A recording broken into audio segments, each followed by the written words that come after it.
Yo, what's up, y'all? Damage Per Second podcast, episode 190. We are back again on a fine Thursday night. Feeling semi all right. semi all right, because definitely two old guys barely hanging on is what we are. The other person here is my co-host, Gaming Forte. What's up, Forte?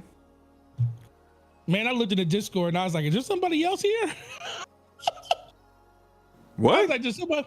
I looked at the Discord and I was like, is somebody else here? And I was like, oh, he's talking about me. That's how you know we are not here, y'all. We are not here. Well, I am great, though. I'm here because I had an espresso and I got a Red Bull. And I might be jumping off the walls in another 10-15 minutes, but as of right now, I'm a little there. I'm a little normal. I still have one Red Bull sitting in my refrigerator from the drive from Georgia. You know, you got to have that Red Bull to help you get through those 200-mile intervals that you got to go to when you start looking at the road and your eyes are glaring up. He's like, pass me a Red Bull. I need to wake up. So I still have one of those in the refrigerator, but I refuse to drink one of those things that late at night, bro. How do you even go to sleep after drinking a Red Bull? I think my body is just used to them now. Go to sleep. Well, there's that too. I don't go to sleep when I should, which is another problem I have. I'll get it sorted and figured out one day. Okay. Gregor says Slow-Mo had an espresso and didn't die. Well, Gregor, the night is young. I mean, might not make it. No, anyway, look, yeah, like I said, episode 190. We got some topics here. It's a little light on the numbers of topics, but man, is there a lot to talk about in each one. Well, maybe not the first one, but we'll get there. Speaking of which, do you have your Apple Watch on? I don't have an Apple Watch. I need you to get an Apple Watch. So, or is your iPhone next? Is your iPhone next to you? It is. All right, I need you to put that in your pocket. You wanna send me an Apple Watch, man? Since you all making demands, I need you to do something. No, because Gregor just made a great point. He said the fact that you didn't collapse from that espresso. I'm thinking like, okay, and Slow-Mo said the night is young. I'm like, I need you to put that iPhone in your pocket so it can detect crash detection. So if you fall out your chair, if I fall over, it calls 911. That's why I asked if you had an Apple Watch. But you know how many Apple Watches have saved people's lives from I do have a Fitbit that I've been wearing more recently because I've been working out a lot. I need you to put that on so it can alert, alert people. It died earlier. I forgot to charge it. So it's on the charger right now. It's completely useless. I'm fine. I'll be good, y'all. Don't worry. I'm good. Okay. Shout out to the chat. Shout out to Def Lloyd. Shout out to Spider 13. John Wolf in the house.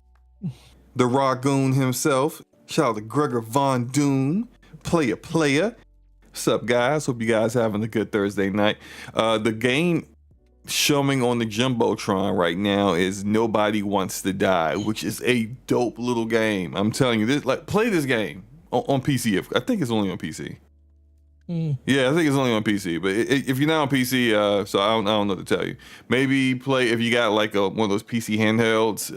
Play it, but no, Nobody Wants to Die is like a mix of. It's like a mix of BioShock in the art direction, but it's like a mystery. So it doesn't play like it's not like a shooter or anything, but fantastic visuals. It looks amazing visually. Like they really put their heart and soul into that. It's not very long either, but it's got a good story and a cool universe. It's more like steampunk than cyberpunk, but it's pretty cool. I say all this. It's a short game. I still haven't finished it yet because I've been playing so many different things. But like I probably made it maybe a third of the way through my first night playing it, and it's really good. I'm glad I bought it. It was well worth the price.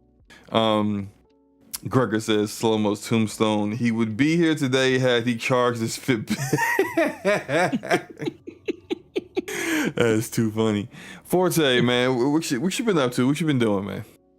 Oh man, so actually, man, I've been playing a lot of different games and stuff. I played some. Really? Man, yeah, man. I opened my eyes were open yesterday. Listen, don't let anybody. What happened yesterday? Listen. Yesterday was the first day that I could honestly say that I had fun playing Call of Duty. What? I can actually say it. Listen, wow. How much better does a game play when you're playing with your preferred controller? Hey, it's so much better. I want to talk about controllers when you're done, because that's been a big part of my week. I've been kind of, how I used to beat like a earbuds or a headset crackhead. Now I'm a controller crackhead. I've in the past 2 weeks I probably bought about 3 or 4 controllers. So, but I'll get to that later. Go ahead and finish up. So you've been enjoying Call of Duty. Yeah. I was playing Call of Duty. I called my boy Taz on the phone. It was like, hey, jump on Call of Duty. And he was like, I know you ain't the one calling me to say come play Call of Duty. And I was like, what do you mean? I'll tell the audience what he means. What he means is that we often call you to play Call of Duty, and either one or two things happens. You don't answer the phone or text messages or DMs or anything, and then the very next day you act like, oh, I didn't even know you guys called. Or you say, bet I'm coming, I'm on the way, and then you don't show up. So it's one or the other. Yeah. But this was different. This was different. It was fun. We all had fun. Yeah. Even though we got bodied by a guy that would act like he was in the Matrix. It was still fun. Why you gotta bring up the negative stuff? Hey man, listen, that man bodied us. I don't remember that even happening. I don't know what you're talking about. That man literally slid around the corner and strapped us to a chair and literally slid around the corner again and got us. It was crazy. I don't recall that happening. I don't even think. With that, was I even playing Call of Duty? I don't even remember. No, I don't think that happened. But continue. But with that being said, Greg, if I do, yeah, definitely we got to get on that battlefield. But with that being said, really enjoy Call of Duty. Really enjoy playing on the Xbox controller. This is the first time I played Modern Warfare 3 on an Xbox controller, because up until this point, I've pretty much been playing on PlayStation exclusively. Not saying that it's nothing wrong with the game on the PS5, but I just prefer the Xbox controller better, or prefer it more. And then playing the game on PC is just, it was night and day. I was telling Mooch today during Crossfire earlier, I was like, because he plays on PS5. And I said, have you played Modern Warfare 3 on PC yet with your 3090? He was like, no. I was like, bro, you owe it to yourself. I said, your life will change if you play it on PC. His life will change. Your life will change when it comes to this game. His life will change. It will change. It's that much better. It's that much more responsive. I didn't feel like, maybe because I was having more fun, I was like remember we kept saying you kind of overlook some of the things that happen that's stupid in the game when you're having fun. I had those same things happen to me. Now they were happening a little bit less because I was like kind of paying attention more to stuff. But even when they did happen, I just kind of laughed it off and just kept running around. And then, the new game mode was like hilarious, and we were slamming people for wins. That was great. And then, just playing with the homies, that was real cool. We need to definitely make sure we do that more. But outside of just gaming, I don't know. I think I did tell you this. My wife has been watching House of Dragons. So yeah, it's been good. It's been good. Yeah, she's been watching that, and I refused to watch it because I feel like they destroyed Game of Thrones at the end, and I just didn't want to watch anything. So she told me, she's like, "Listen, I understand the last 3 episodes of Game of Thrones was bad, but you need to like that entire season was bad, actually." Yeah, up to Winterfell. Well, the thing about Winterfell, it just happened too fast. Winterfell should have been its own goddamn season. Should have been a season just to that alone. Jon Snow only said McQueen the entire season. No, that season is sucks. Yeah, okay, but okay, that's I'll give it. I'll give you that. House of Dragon has got different showrunners. It is like 100 years in the past. It's 172 years in the past. Yeah, so it's completely different. You would like it. You would like it. Yeah, so and by the time if you started watching it tonight, the first season, by the time you got to the season finale is this Sunday for season 2, you could binge it this weekend and be ready for the season finale. If you got the time for it. Not everyone has the time for it. I'm on episode, I think I'm on episode 6 right now of season 1. So I'm gonna even after this show, unless we play something. Oh, so you are watching it? Oh, okay. Oh no! I already started. No, that's what I was saying. Well, you kept talking, so I didn't get a chance to say it. My bad. My bad. Cutting you off. No, you're good. But so she told me I needed to watch it, so I was like, okay, fine. And I was just sitting downstairs because I haven't been able to sleep, so I was like, I just watch. Let me turn on Game of Thrones, and I started watching it 2 days ago. And then I'm like, hey, this is actually really good. Watched the first 2 episodes. Then yesterday I watched 3 episodes. And then this morning I watched the 6th episode. So the goal is to be done with it. Cause my wife, like you said, my wife just told me that the season finale is on Sunday. So my goal is to finish all of these so I can watch it live with her on Sunday. But it's good, bro. It's really good. Yeah, it's been enjoyable so far, and I think the reason I think it won't have the letdown that Game of Thrones had, because unlike Game of Thrones, this George R.R. Martin, the author of all the books that this universe comes from, he's actually completed the story already. So there is no, hey, how do we do this? How do we get from A to B, get this character from being this, loved monarch to a hated despot? How do we get there? Like, there's nothing for the showrunners to show that they can't write, anything to save their life. So it's good. It's good. I like it. For myself, that's what I have. I've been playing Call of Duty with you. I've been playing this game, as you see here, Nobody Wants to Die. I've also been playing a lot of the First Descendant. I beat the First Descendant story. It's not a good story. It's not a good story.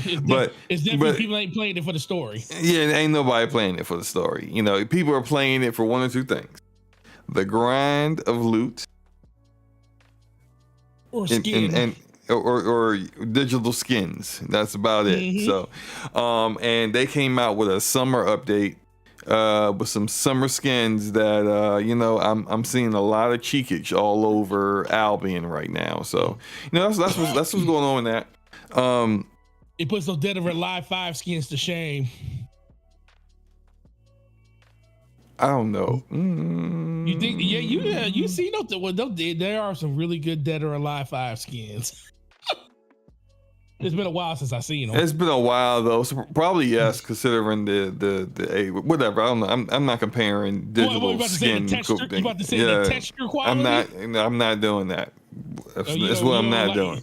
Okay, so you don't want to look at. I don't know why. I don't know why you're trying to stick to this. I'm not talking about. Anyway, look. So I'm still playing that, of course, because it's a looter. There's an end game, and I'm trying to get more descendants. I'm trying to do. I haven't beat the last. Are you?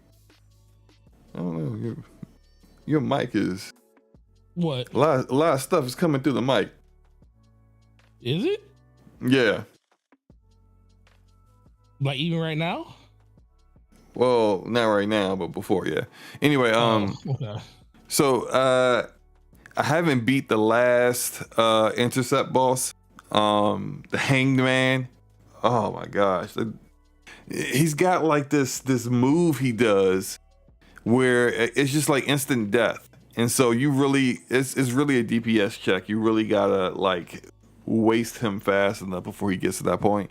But like I said, I'm unlocking descendants. I'm trying to get the descendants I do have unlocked min-maxed. It's a lot of grinding. But I'm fine with it because this is the only looter that I'm playing, right? It's the only one that I can, I really have the time to dedicate that much time to.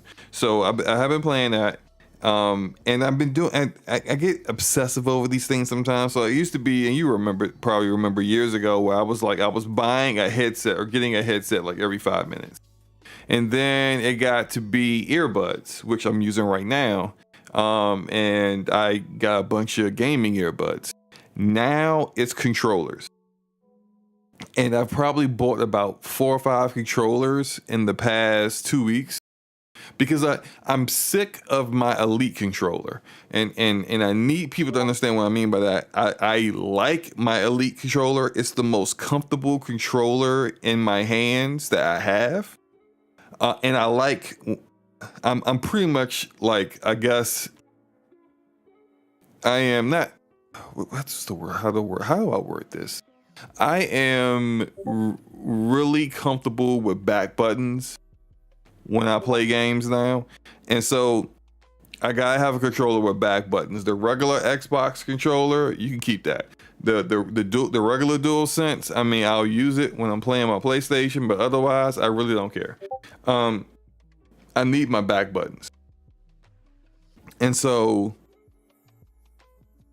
I like the Elite controller, but those thumbsticks are so bad. And I don't know what it is on Discord or who on Discord right now is in my ear, but I need them to stop making notifications.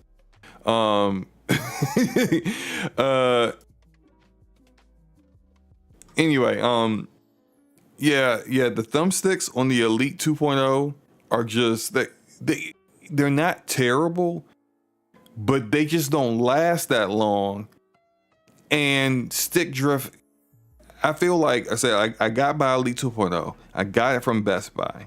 I have the warranty.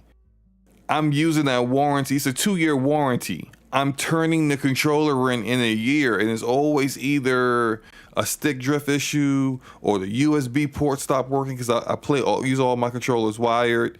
Look, by the way, look at the visuals of this game. Look how fantastic this game looks. Anyway, yeah, it does look good. I ain't gonna lie. I just can't, I'm sick of dealing with it. I'm sick of having to replace it once a year.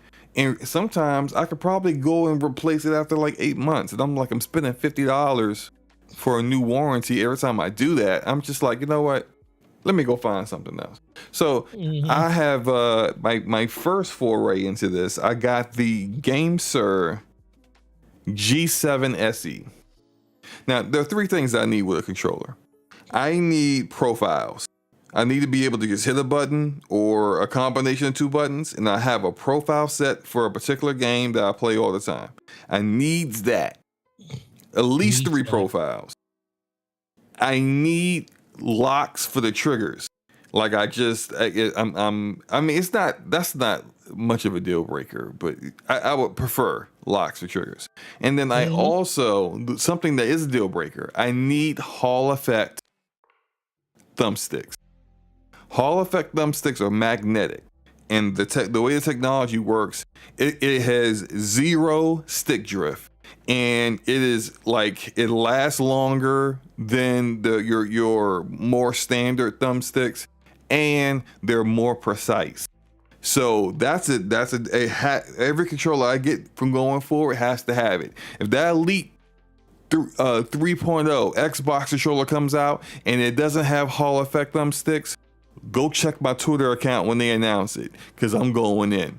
Ain't no way in the world in today, in 2024, you're going to be releasing a new controller without the best thumbsticks possible to stop stick drift.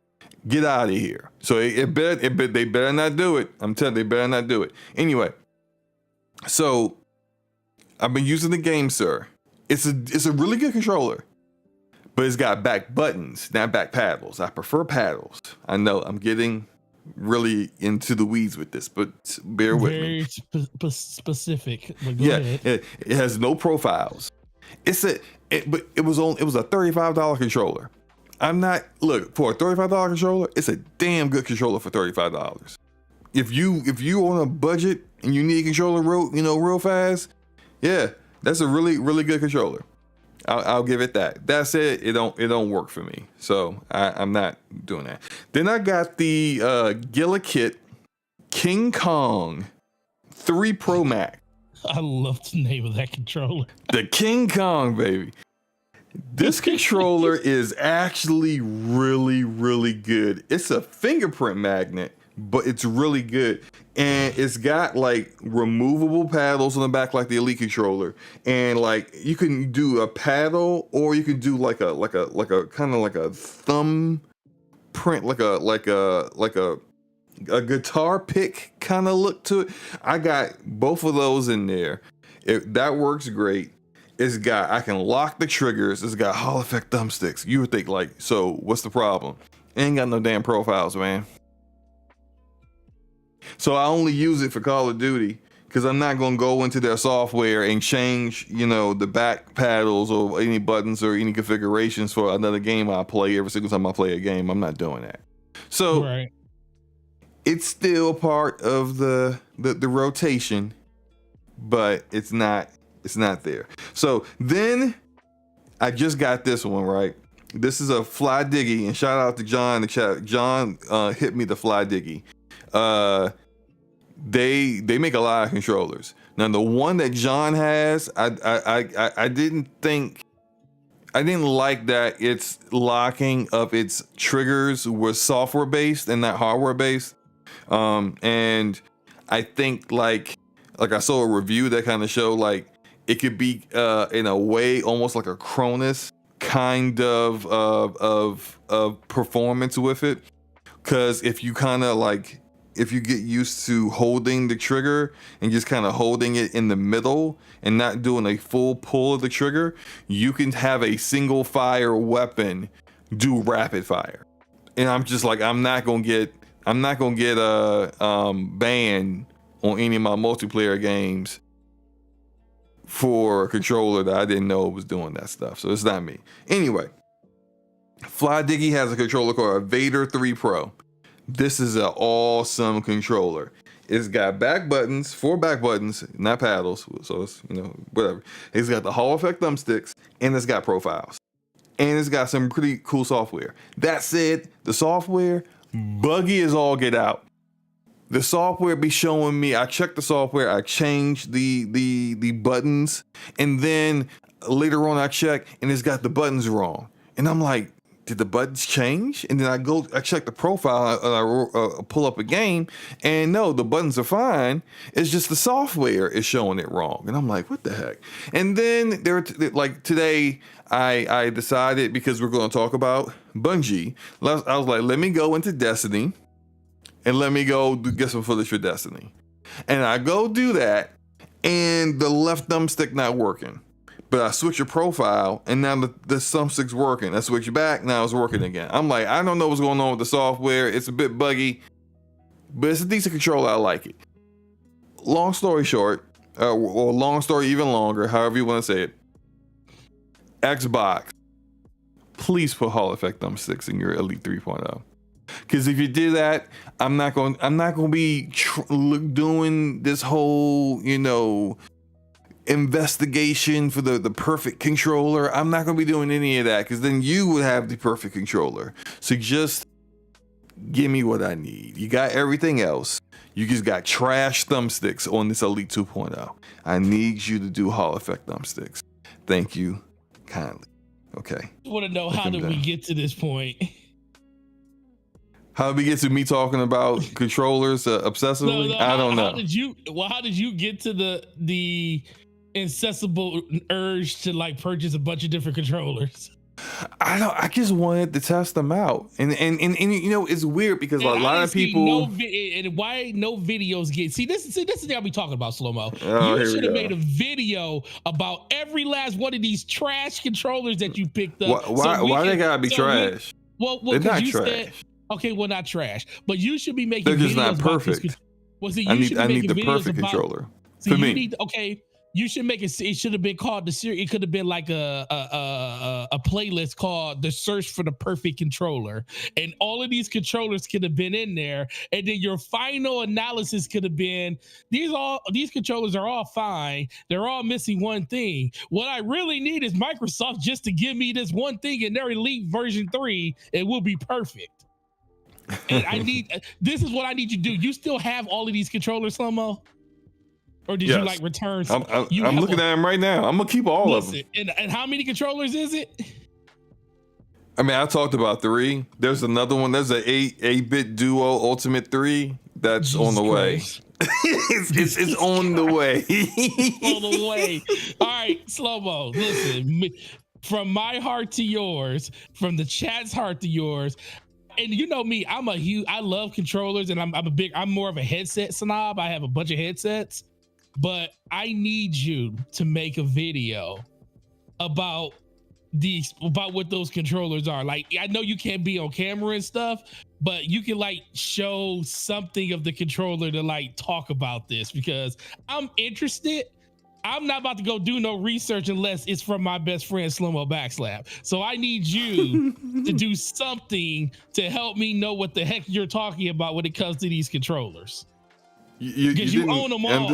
You didn't understand anything I was saying? No, you just want me to make a video. All right, look, I'll make a video. I want you to make a video on these controllers. I'll make a video on it. I'll make a video on all 3 and then call it the search of the best controller. Four. My bad, 4. One on the way. Yeah, I got one. I got one on the way.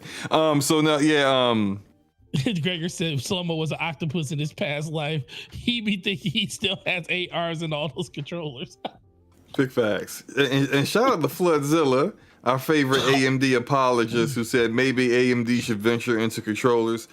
Flood, I think if AMD started making controllers, I think the problem is that their benchmarks for the controllers would be inaccurate. That's one thing. And then after their inaccurate benchmarks, there would be a feature that they would be promising that wouldn't work as promised for like the next 3 generations of controllers. That's how AMD would normally go about it. So I'm gonna say a no on AMD making controllers, because and they'll be trying to force games to say our game only works with an AMD controller. I'm sorry. I had to kind of go there with AMD. My bad. It's out of my system. It's out of my system. All right. Forte, are you ready? After you coughed up a lung, are you ready to talk about these topics? How you know I was coughing? Because I heard you. No, you didn't. I was muted. I and the entire audience heard you. Just 2 seconds ago, you heard me cough. I heard a very phlegmy cough. And then it's called bronchitis, and it sticks with you for a long time. Yeah, I know. You need some antibiotics, man. Clear all that. That's probably what it is. I never knew that's clear what all of that. How long did it take after you? Because I think that's what it is. I didn't go. I should do that. Well, go ahead. It didn't take that long after, maybe like a few days or so. It got cleared up. But anyway, all right. So first topic of tonight, we're talking about Borderlands, and hopefully this gameplay. I did not vet this gameplay ahead of time. Please be Borderlands. It's labeled Borderlands. It's Borderlands. Thank you. I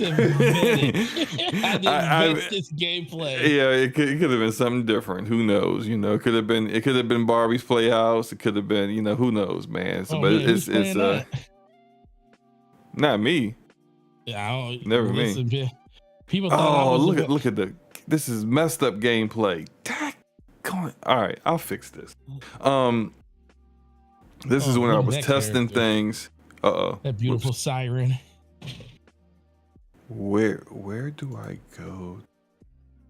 Sorry, I know this is awful. Oh yeah, this is your hard drive failing gameplay. No, it wasn't. My hard drive wasn't failing. This was software issues. This was a issue with the software where it was what was it doing? Remember when I got the AV1 encoder? Yeah. Yeah, I'm gonna go back to the other gameplay because this is This is terrible looking. It's I don't want people to be like, what the heck? Matter of fact, here's some Hades 2 gameplay. There you go. So the AV1 encoder situation where it was like, I think I was using the wrong bitrate for it, and then it just messed the gameplay up. And so I should have just deleted it. I don't even know why I kept it around. Anyway, Borderlands might be announcing Borderlands 4 very, very soon, according to Randy Pitchford. Mhm. And Randy Pitchford is he's a liar. I mean, he I mean, I hate to say it like that, but it's true. He's not a nice guy, and he lies often. But when it comes to announcing that they're coming out with Borderlands 4 and showing it soon, don't think he's lying on that part. He said, according to Randy Pitchford, he says, I haven't been perfect at hiding the fact that we're working on many things and that we're working on big things. What a line. I'm confident that our fans are going to be very, very happy with the next video game project when we are ready to announce it. And I will tell you that we're not going to be making people wait for a long time before we announce it. Okay, so there's that. My question to you, Forte, my answer to you is I don't know why you even asked this. Do we trust Gearbox here to hey, hold on, let me finish the question. Do we trust Gearbox to make a good Borderlands game anymore? Because frankly, Borderlands 3, now this is for Borderlands 3. I said Borderlands 3 is a good game. It's a good game. Problem is, Borderlands 2 was a classic. It was a fantastic game, and having just a good sequel it just doesn't live up to expectations. The story is really bad. It's a bad story. It's terrible story. But the gameplay is great. The guns are great, and the skills are great, and all that good stuff. Now, after that was Tiny Tina Wonderland, and I'm just keeping it a buck with you. I hate that game. I've tried to play it like 3 times, and I think the guns suck. I think that the new ideas they have for skill trees did not land. They were not executed well, and I think it was a little too much it's Tiny Tina Wonderland, but it's just like it did not have the feel of the Borderlands 2 Tiny Tina DLC, where you're basically playing D&D. That was great, and it was well written. But again, you're talking about, like, here's a common theme here. It was well written, and this one in Tiny Tina Wonderland isn't. None of the jokes land. It's just it just kind of sucked. And then the worst of all is the new Tales of the Borderlands, which is the stupidest name ever, just to call it Tales of the Borderlands 2. But they wouldn't do that because I think really Randy Pitchford wanted to confuse people with it being the classic Tales of the Borderlands that was made by Telltale. But it's not.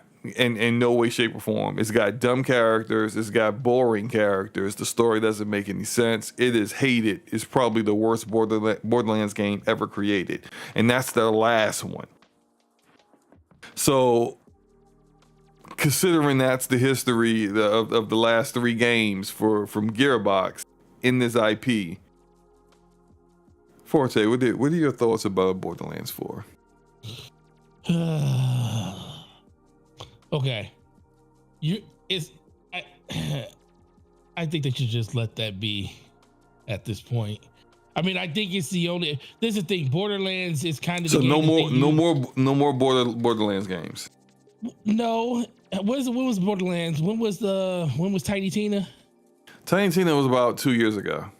And when was Tales of the Borderlands? Well, that's a New Tales. New Tales, I think, came out the same year. It was just later in the year. Later in the year, yeah.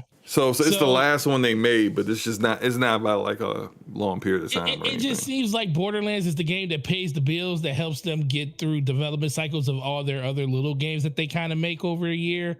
True. So I can see. So I see why they do it. It's just that, in my opinion, I feel like it's just the formula's kind of not played, but it's burnt out at this point. They in Borderlands 3. And in Tiny Tina, they use the same UI menu screens from Borderlands 2. Borderlands 2 came out in freaking 2012. I know. Like, can you update some stuff? Please? And I mean, and Tiny Tina does, like I said, it does try some different things. Like the map is very different. And I think the map's fine. But like, they go to the well far too often, to the point where if you've played Borderlands 2, you know the story beats they're going to do for Borderlands 3 already. And you're not still, unlike Borderlands 2, you're not going to like the story beats because they did an awful job with it, and they killed off characters that were beloved. At least beloved by me. But no, but I feel you though. I feel you on, like, I kind of feel like, and this is just as a fan of Borderlands, that if you're not going to do it well, don't do it. Which is clearly not something that Randy Pitchford's going to, not do. He's going to keep making Borderlands games.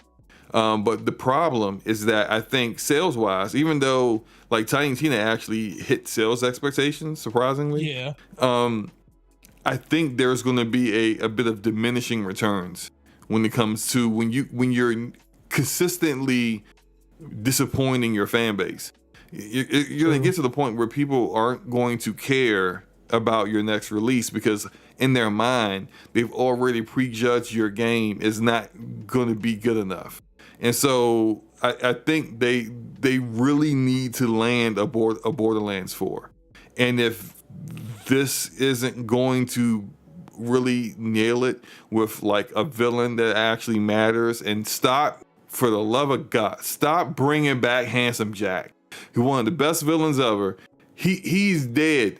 He's dead. Stop saying, hey, he had a random AI somewhere and now the AI is just, shut up. No more Handsome Jack. You just shows that like you really need Ashley Burch's brother to come back. I keep Anthony Burch, is that his name? Anthony Burch, yeah. He was the lead writer for Borderlands 1 and 2. When he left, they have not been able to capture the same feel to the writing. And the characters, all the characters they created have been either been boring or like just bad and not, So it's just like, do whatever you gotta do to get him away from Sony Santa Monica. The last thing I saw him doing, he wrote for God of War Ragnarok. Do what you gotta do to get him from Sony Santa Monica, please. Bring him back and have him write this. If you can't do that, then like, I mean, I'm not saying he's the only person that can write it, but just like find writers that actually understand how this is supposed to work. Because your current writers, and especially with Borderlands 3, I'm sorry, but like that, the whole last act was just the whole girl power thing, and it's just, I don't know where they thought it would be a great idea to just pander, but don't ever do that again too. So yeah, it's just I'm on a wait and see with it, but I'm kind of not really checking for it either. That sounds about right to you?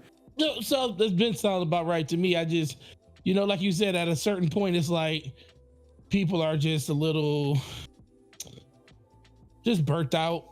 Like me personally, ever since Borderlands 2, it's like I like Borderlands 3, but it was like, it's almost like you had to have like a mental reset at the Borderlands 2 because the game was so good, the character development was so good, the antagonist was all-time great. So they went to the well way too many times trying to bring back that magic I felt. Yeah. And like I said, it just feels like over time, and I get it. It just feels like Borderlands it's like the meal ticket, and they have, it's like they need to release one just so they can make ends meet with the next game. But I just wish Borderlands had a different developer making it, honestly, because I could care less for. Well, maybe it's not Gearbox; it's more Randy Pitchford. It's Randy. It's Randy because like he lies to his developers, tell them, hey, look, he brings them in, and they getting low salaries because they expecting big bonuses when the game comes out. Then he steals their bonus in his pocket. Let me all say this allegedly because I ain't trying to get sued. Allegedly stole the bonus from them and kept it for herself. Allegedly lied to them and said the game didn't meet sales expectations when it sold 5 million copies in 5 days. This is Borderlands 3, by the way. That's not allegedly, that's true. That part about the how much it sold, but the allegedly when he told them, you're not getting your bonus because we didn't meet sales expectations. But he got his bonus though. There's a lot of that going around. We're gonna talk about some of that later on. I think he turns people off. Like the voice of the original voice of Claptrap, I think sued him in the company for assault. Like saying allegedly Randy Pitchford choked him at like a E3 one year or something. It's just like the dude is toxic. I think he's the worst part of the company, but he's also like, I mean, he's never going anywhere. I think at this point, I don't know. Maybe Take-Two will be able to see what the issue is here and force him out, since they now own Gearbox, and they can ensure that there'll always be a Borderlands game coming out, since they've always been the publisher of those games, and now they got full control over the developer too. Maybe that's the case, but. Yeah, I think that's the case too. I just think in general it just comes back to, I've never really, even before I knew about all the stuff, the extra stuff that Randy Pitchford did about, allegedly about all this. I'm not even getting into aliens, colonial marines. I mean, that's a whole different story. That right there, with Aliens being my favorite franchise, and especially it being tied to one of the best movies, one of the better movies, which was Alien 2. I always had this disdain for how Randy Pitchford treated Sega with that. And that ruined, in my opinion, that literally ruined a game that could have been one of the best games that ever came out. But because the game itself, the skeleton of the game is good, it's just that everything else about it is dumb. The AI is dumb. The characters act dumb. The story is terrible. And I'm sitting there like, but then you think about it and you kind of, and it's the thing, you kind of look at it under the veil of that, but then you remember that literally Borderlands 2 came out after that. And some people will kind of turn a blind eye and say, well, the reason Borderlands 2 was as good as it was is because Randy took that money that he got from Sega to make that game better. Not just the money, he took the developers too. The developers too. Allegedly.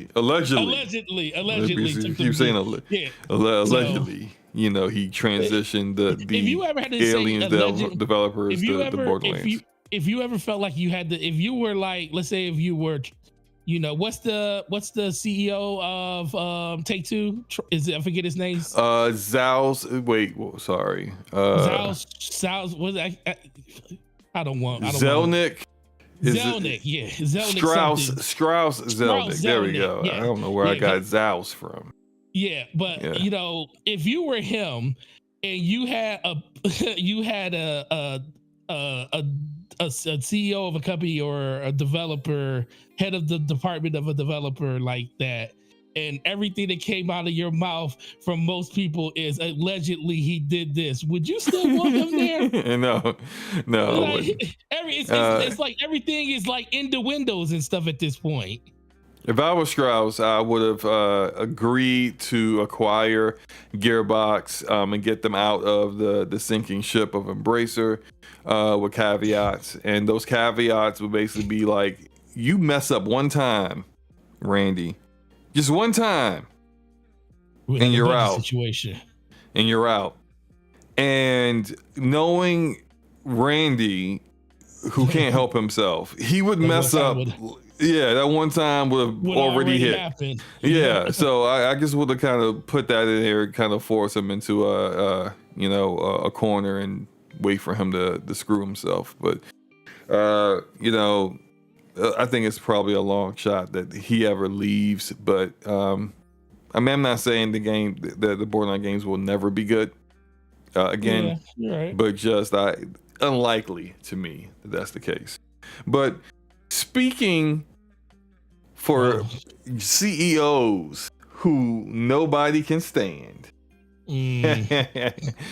let's talk about Bungie and their CEO Pete Parsons. So Bungie, we found out, is laying off 220 employees. That is a little under 17% of its current workforce. There is a rumor that Bungie's decision to lay off 220 staff was decided in early 2024, so earlier this year, before the final shape even came out. And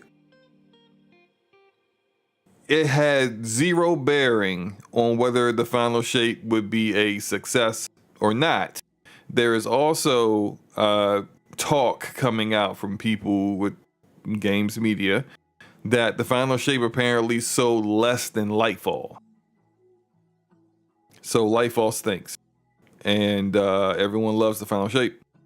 And as I predicted, and I kind of wish I hate to be right about this kind of thing, but I kind of predicted that like the negative feelings around Bungie and Destiny ever since they got acquired and all of the layoffs and stuff started happening and all the issues would prevent the final shape from hitting the sales and metrics they needed. But apparently, if the word is true, then it didn't matter what it sold. These layoffs are going to happen. These changes are going to happen. They are also working to integrate 155 additional roles to Sony Interactive Entertainment. So 150 or a little more than 150 Bungie developers will be working directly for Sony or in different roles within Sony Interactive for over the course of the next few months or so. Hasn't happened yet, but it will happen. An unannounced action game is being spun out to a new studio within PlayStation Studios, and the team working on that game will become that new studio. We're going to talk more about that later because I think that's very important to what we may see what the future of Bungie might be. And again, as we mentioned, Pete Parsons, the CEO, is under fire for spending over $2 million in cars on an auction site in the midst of massive layoffs for a studio many believe he is mismanaging. Former Bungie employees are calling for Parsons to resign. And according to Jeff Grubb, our good friend Jeff Grubb, shout out to Grubb, there is a project payload, but I think Jason Schreier called it payback. Pay something, okay? It's a pay something, okay? It's payback. Payback, okay. Which some believe was the next Destiny, has been shelved indefinitely, and although it was also internally never considered to be a Destiny 3. And about Destiny 3, according to Jason Schreier, Destiny 3 was never in development in the first place. So, which I always thought was the case. I said it as well. I mean, I said the final shape would be our final DLC, and I said it kind of in jest to kind of troll Destiny players, but turned out I was right. Again, sometimes I don't like to be right. And you're good. And disregard how long it took me to remember how to do this whole little mechanic of taking that dude's shield off. I couldn't remember. I couldn't remember to save my life, man. I wasn't gonna say anything. Okay. Anyway, so Forte. Yes. You a big Destiny guy. Yeah. How does all of this make you feel? So I remember on an episode of DPS a long time ago. Imagine it wasn't DPS, it was on Scumcast because it was before DPS. I remember on Scumcast a long time ago when we had the topic about Bungie separating from Activision. And everybody was talking about like, oh, this is great. Bungie has their independence. Everybody's going to support Bungie. You know, Activision bad. And I remember everybody. You can remember. I think even you was like, because I was one of the few people on the panel was like, okay, y'all think that this is all active, because everybody kept blaming Activision for everything that was going on with Bungie. And I said, no, this is Bungie. I have to give you your flowers. Yeah, I told people. You're right. Like, you were right. Now, Activision wasn't a great publisher for them, but the issues that they have, their issues are their issues. Exactly. They are their own worst enemy. They are the common denominator when it comes to this stuff. Mm-hmm. And the thing that I remember the most about saying that is when they separated, I was like, okay, the reason Bungie's leaving is because Activision is keeping them set to this tight, strenuous content, this content loop where they basically, if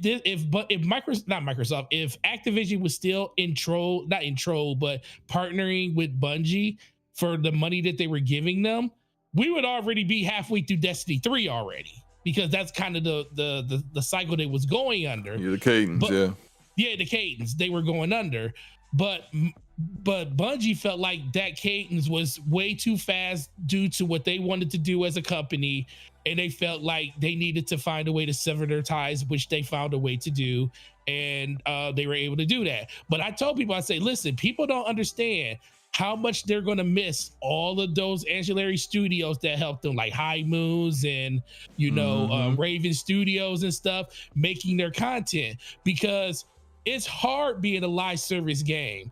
And then what happened was, and this happened in 2019, and what is the worst thing that happened to, like, I consider this the worst and the best thing that happened to gaming. The next year, COVID hit.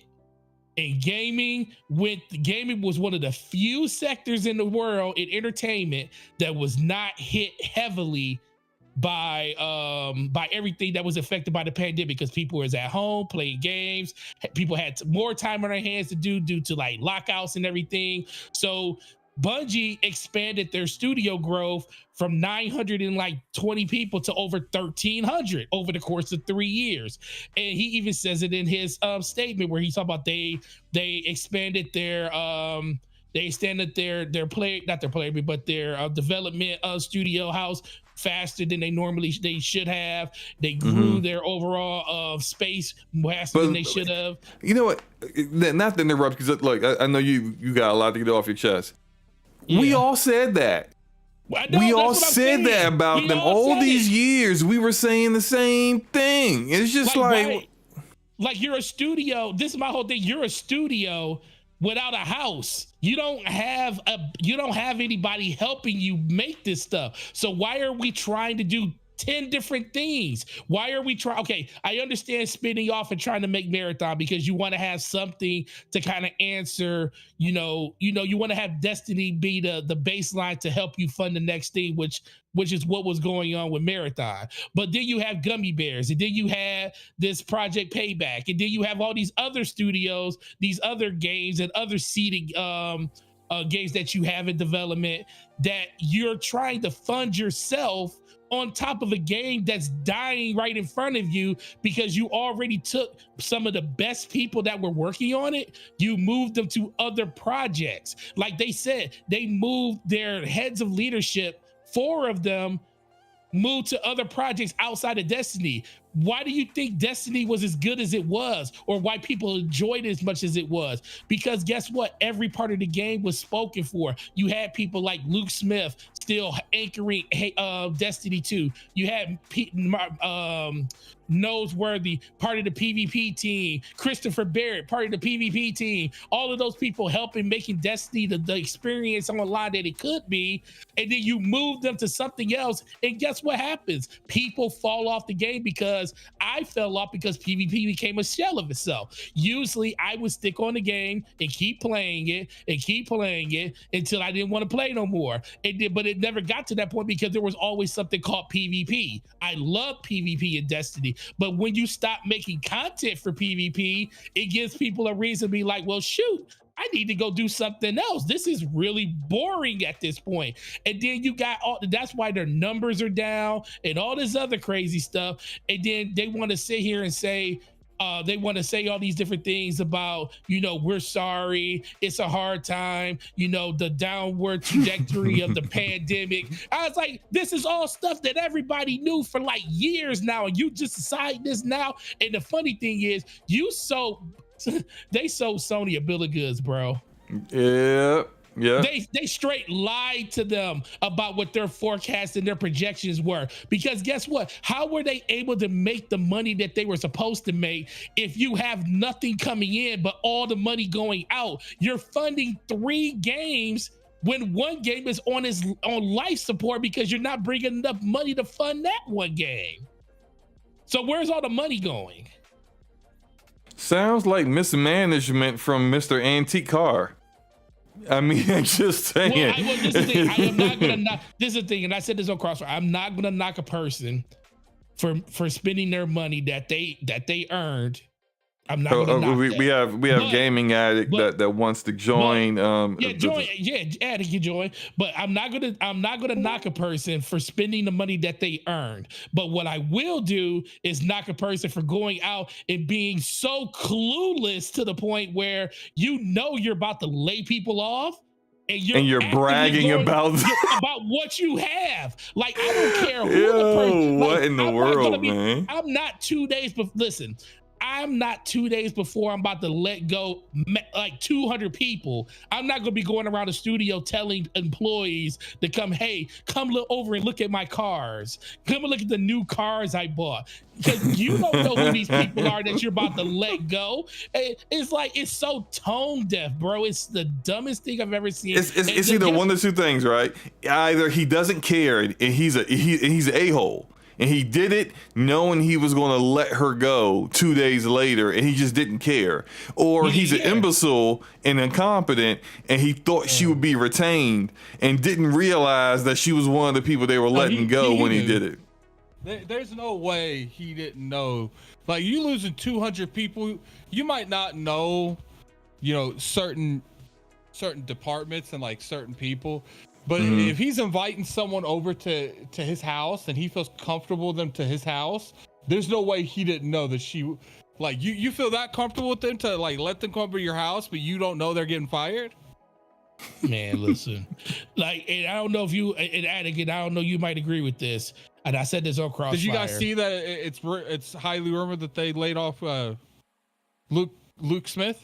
Oh no, dude, Luke Smith gone. Dude, his Twitter profile is empty. He has no tweets. Isn't he the lead director on Destiny 2? He's on Marathon right now. He's the lead He's the lead director of Destiny 2. He was the project. He was the overall project lead of all things Destiny. So when they were talking about making the TV shows, the movies and stuff, he was the one that was overseeing all that. And his tweets are gone. We went to go look at his Twitter. It has nothing, no tweets whatsoever. As soon as I saw that, I was like, yo, he's gone. He is not there no more. And they kept talking about how much more of their senior leadership left. And this goes back to the point that I was about to make. Ever since I want to say 2015, when Jason Jones took a lesser role inside the company, because he's one of the co-founders of Bungie. Ever since he took a step back and became the creative officer of Bungie, And even that, he stepped back a little bit. He's basically the CCO of a company that he really doesn't even partake in. He just basically has so much, share and influence inside the company, but he's not even a part of the company really anymore. But ever since he stopped being a part of it on a consistent basis, that company and the leadership has fallen into the trash bin. It's so disheartening to see where they are. And you keep hearing people talk about, well, if PlayStation was to come in and, can they salvage it? Can they fix it? And I'm like, honestly, there's really no fixing this. I don't think they're trying to. I think they're just, I said they should do is just, over the course of the next couple of years, bleed off what you can that's worth saving. I personally think that if Marathon isn't extremely successful, they're going to shut down Bungie. Not, I don't think it is either, because most of the people that play it aren't. I think they found a loophole around the part of their contract with Bungie where they had to remain multi-platform. All right, bet. So games that weren't already announced, like they're going to do what they're doing with this action game. They're going to spin it off to a new studio, or they're going to just incorporate it into the new studio they just created for this action game. So if you had 60, 70 people working on a new IP, and then Sony and Herman Hulst approves it, Bungie's not making that. This new studio is going to make that game. And how's that game going to be? It's going to be exclusive to what Sony wants it to be exclusive to. It won't be on Xbox. It'll be on PS5 and PC.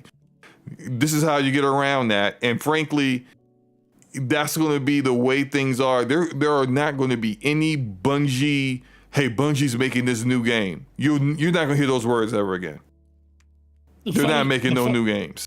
Well, the funny thing is, I feel like Marathon should have been the game that they started working on, like in conjunction right after they released Destiny 2. Because when they started development on Marathon, I feel like as of right now, it's so many people are just tired of Destiny. Like, I do hear people that keep saying that there was a Destiny 3.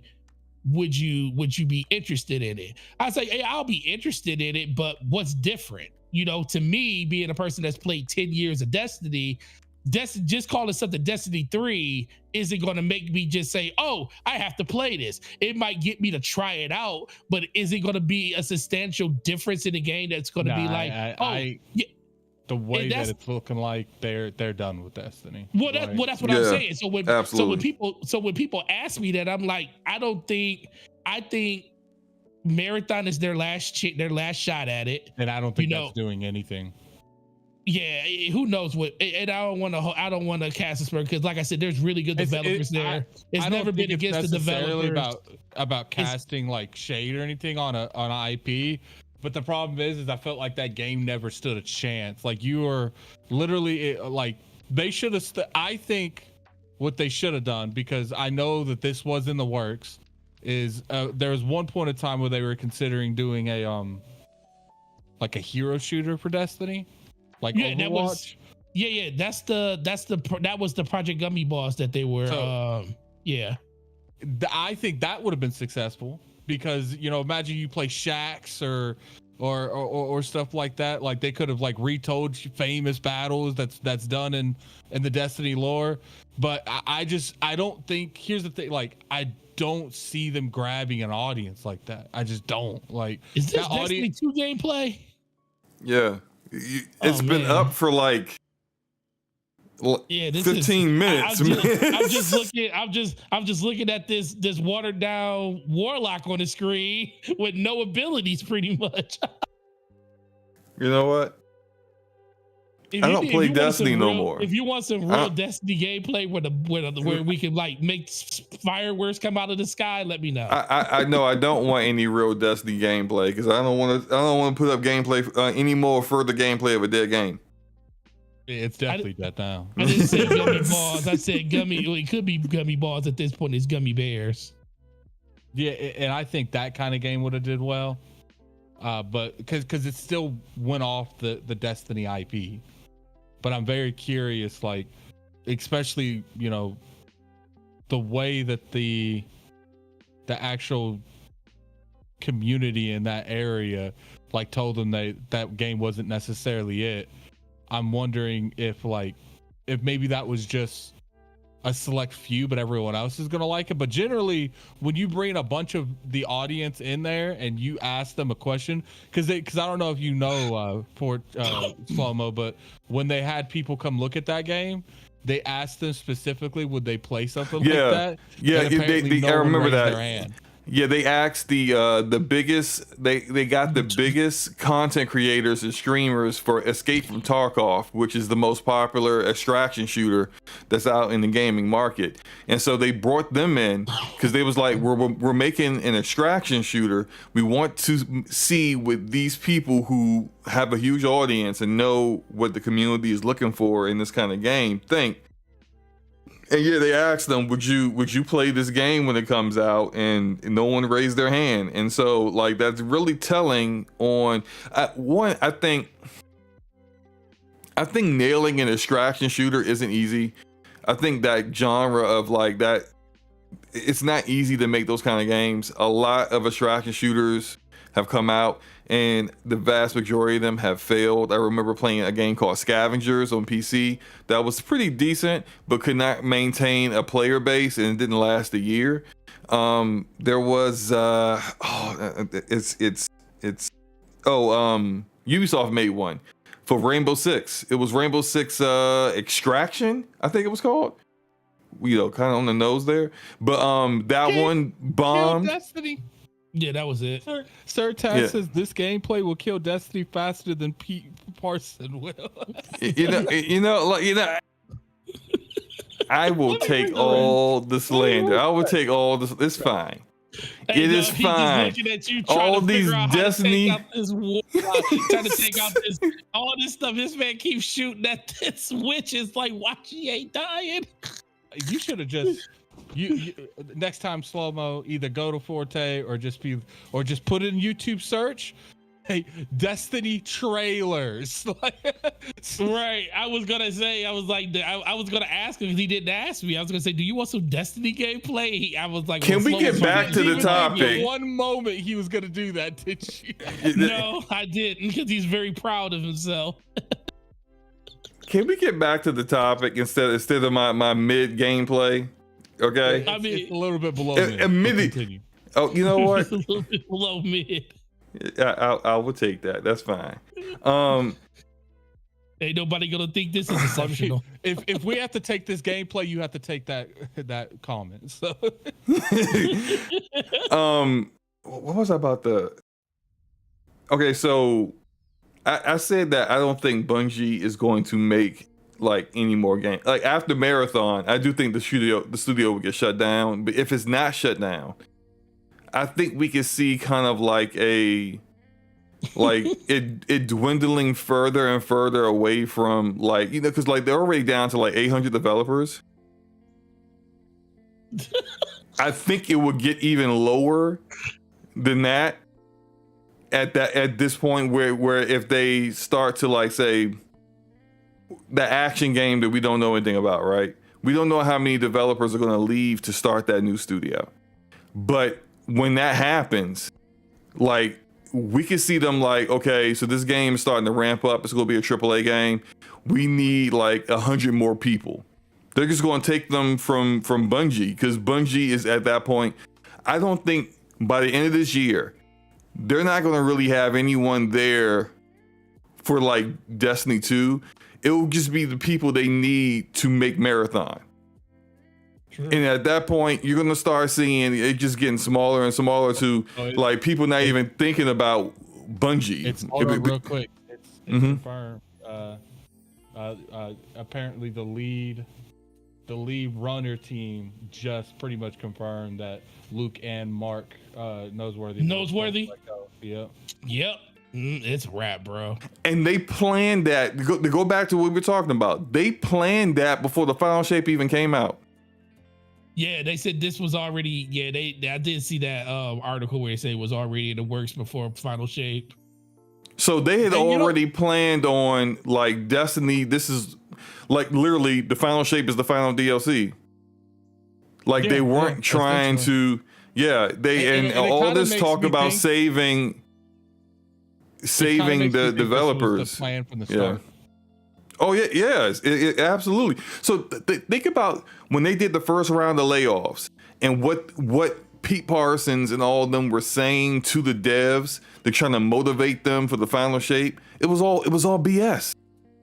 Because they were going to shut them down anyway, no matter what they did. And congrats to them, because a lot of people feel not congrats to them for losing their jobs, but congrats to them on the work they did on the DLC. Because a lot of the general consensus is it's one of the best expansions that Destiny ever had. So they really, locked in with all the pressure on and delivered good content. But it's just unfortunate that it doesn't matter what they delivered. It could have been another Lightfall. It just wouldn't have mattered because it wasn't going to save their jobs. It wasn't going to save anything. The sad part about it is I don't understand PlayStation's perspective on this, because they've been screaming from the rooftops that they want at least a couple popular games as a service that bring in money. And I can understand, okay, we don't need this Matter. We don't need this Project Gumball, Gumberries. Like, I don't know what the name for that was. But it's just like, to me, I don't understand why you have too much already in to when it comes to, Marathon. And Marathon might do good.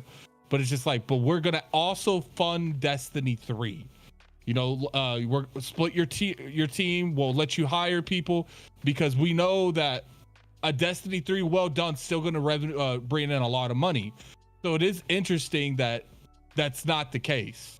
It seems like it does feel like they're putting everything in to they're putting literally everything in their company on Marathon, and it does feel like in the back of PlayStation's mind, look, if Marathon isn't successful, you done. Neither that or they're gonna be a glorified support studio. Yeah, and you know what? That might be it, because they have a lot of expertise in live service. I mean, that might be. They lost half of them. Yeah, well, yeah, there's that too. So I don't know, maybe. They can split the studio up. That's why I think you're going to see just and it's real interesting because shout out to Cognito. He does Last Word with Ebontis and Tie-Dye Travis. Travis has been saying ever since PlayStation bought Bungie, he's been saying this was like the end goal. Not saying they wanted to see Bungie fail, but the end goal was basically to siphon off resources from Bungie if things didn't work the way it was supposed to work. And you see that happening with them basically moving inside of their studio in Seattle. They built a studio under SIE inside Bungie where they're going to be basically taking over the development of whatever game. A lot of people think it is Project Gummy Ball is the game that Gummy Bears is the game that they're taking over. And then they're splitting 75 other developers off from Bungie to make a completely new studio outside of that under SIE and PlayStation. I can't believe they would just get rid of Luke Smith though. Like, I mean, like you tell me you can't find got rid of him. Out of like Sony, PlayStation Studios is how many developers at this point? What, like almost 20? Neither that or he just didn't want to stay. Oh yeah, I mean that's possible. We can't force nobody to say. Yeah, Luke Smith said, if you do this, I'm out. Yeah. Oh, and so they were just like, all right, well, good luck out there. I mean, that's just. See, and then like here's the thing when it comes to Pete. I understand people want to like attack him for like buying cars and stuff. I don't really attack him for that. The thing I attack him for is making that shit public like that. Exactly. Like, why are you going around talking to anyone in your work about come look at millions of dollars worth of cars? Like that man helped build Bungie to what it was. He deserves that money. He deserves to spend that money on what he wants to. But it's like at the same time when things are like this is going on, just keep your mouth shut. Like you about to literally change the life of over 300, 400 associates at your developers at your job. Why would you 2 days before that go out talking about the money you spent over the course of the last 3 years, especially when you got people like, like Leanna Reaper, I like Hippie. She out there talking about how for the last 7 months of her time at Destiny, at Bungie, it was like hard to like get groceries and pay bills and stuff because all of the restrictions and how PlayStation said that they needed to start managing their cost a little better. And that's when all the amenities that because Bungie used to have a lot of things that they did for the developers. But like I said, once they people don't understand, once they split from Activision and truly had to be on their own, all that money that they built up, because listen, people make fun of people make fun of Microsoft for all of the bad decisions they make. But one of the best decisions they probably ever made was not purchasing Bungie. And I can tell you right now, that was a conversation. And we have inside sources that know that the reason they didn't purchase Bungie is just because of the situation they're in right now, because they had a burn rate that was ridiculous at the company and didn't know how to manage their overall costs. And the company wasn't worth what they say they were. And Microsoft was like, we're not paying that. I can tell you right now that was one of the biggest, they were trying to buy them. Well, they dodged the bullet. It did dodge that bullet. Because even if Bungie's asking price was reasonable, which it's ridiculous that they asked for the kind of money that they asked for, but even if it was reasonable, I think they still would have been in this kind of situation where Microsoft would have been kind of like pulling their hair out at this scenario where Destiny needs all this content, it's not making money. It's a huge money sink, and it's just what do we do here? How do we turn this around? It's just this. I saw something earlier today that said that if Sony did not buy them, they would already be shut down now. They would at this point, Bungie would not exist. It wouldn't even exist right now if they didn't get Sony to acquire them. They just could not work independently. And Forte, you were right. Back then we had that conversation when they left Activision, and a lot of us, we were on Scumcast, and a lot of us was going in on Activision. We gave Bungie the benefit of the doubt, and you were like, no, this is on Bungie. And you look back at it, Microsoft, you didn't like how things were. You wanted your independence. You know what's best for you. Okay. Microsoft gives you your independence. You could not get a single publisher to come out and publish Destiny. So until you got to the last one when it came to Activision and you took a deal that you did not like, but you took it anyway because you needed it to survive. And then after all that with Activision, you wanted your independence.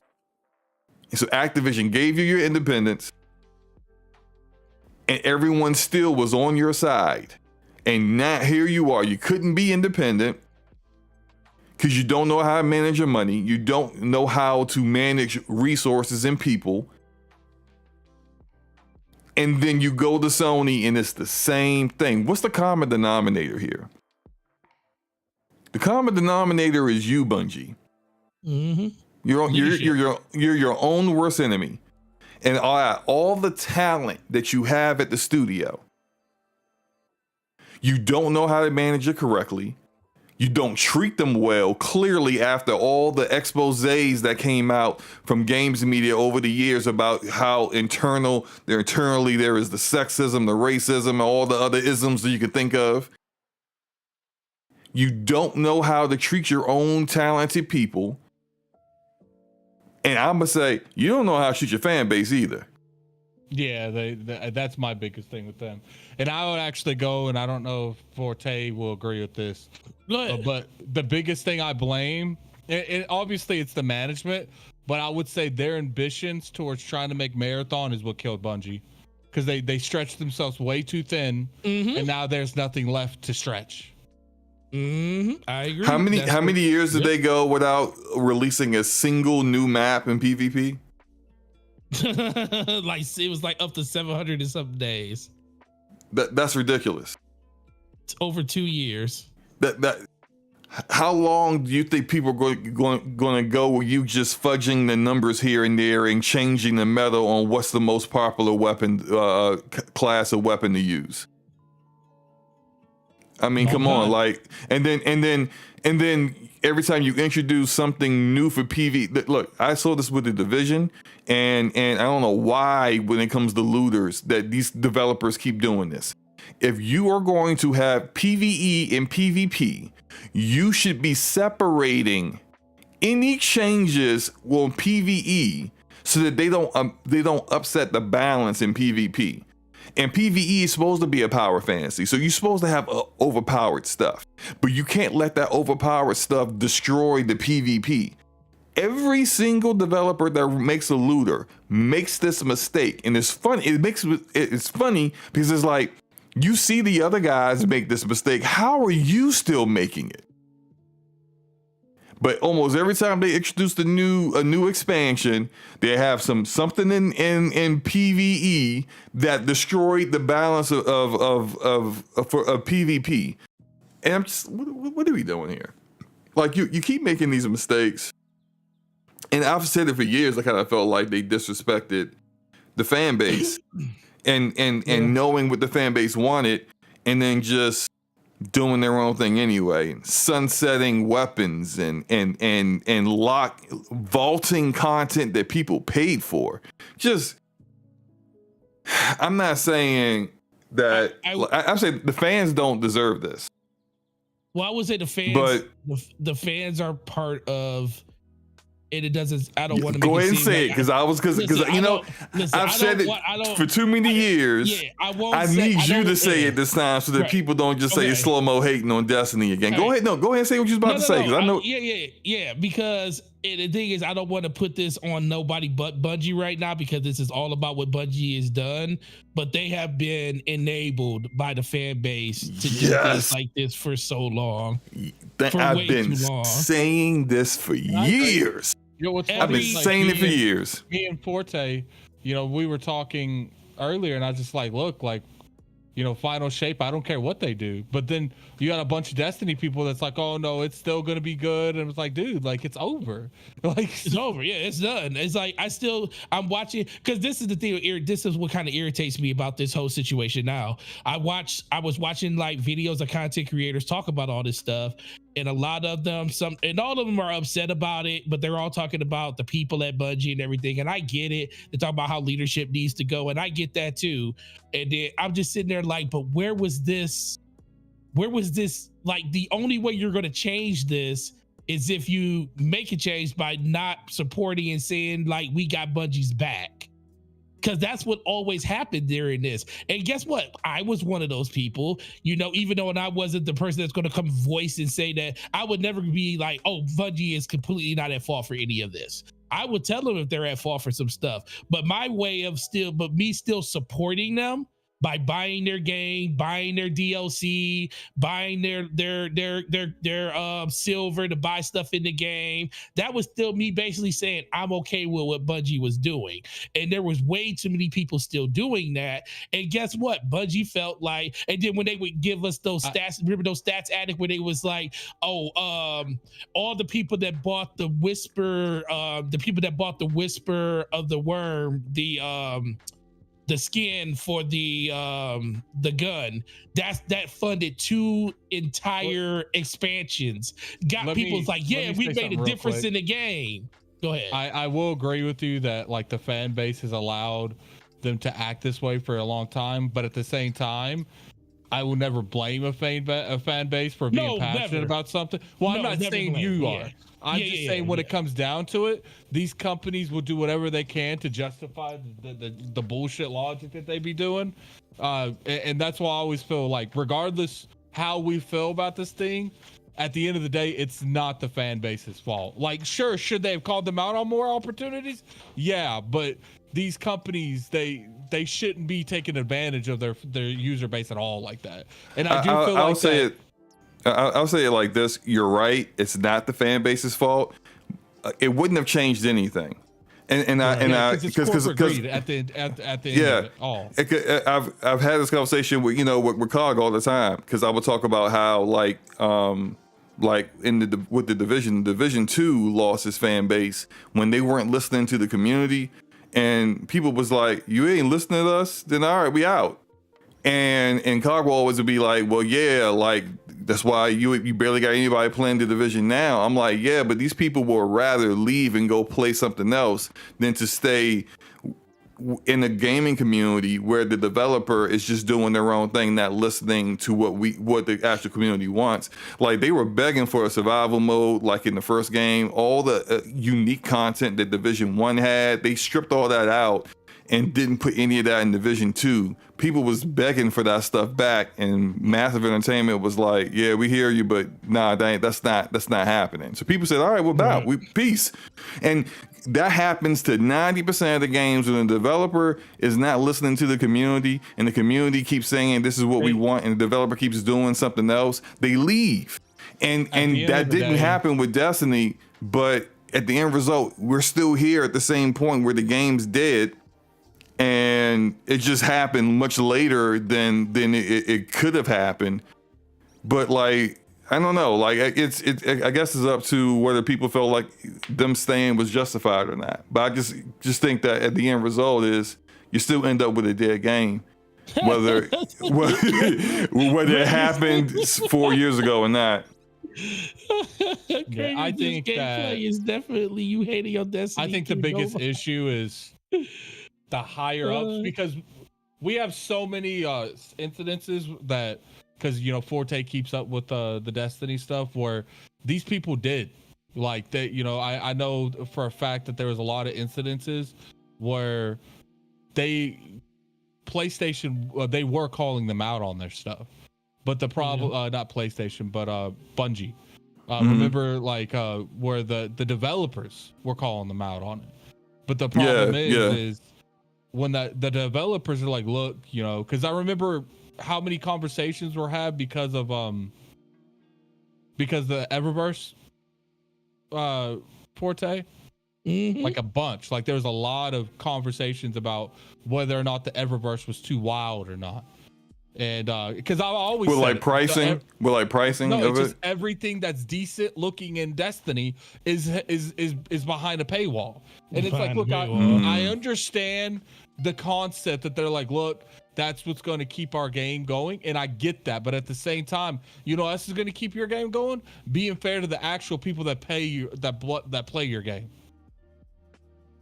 And it's like I said, like these higher up, these executives, because I don't think it's the base level.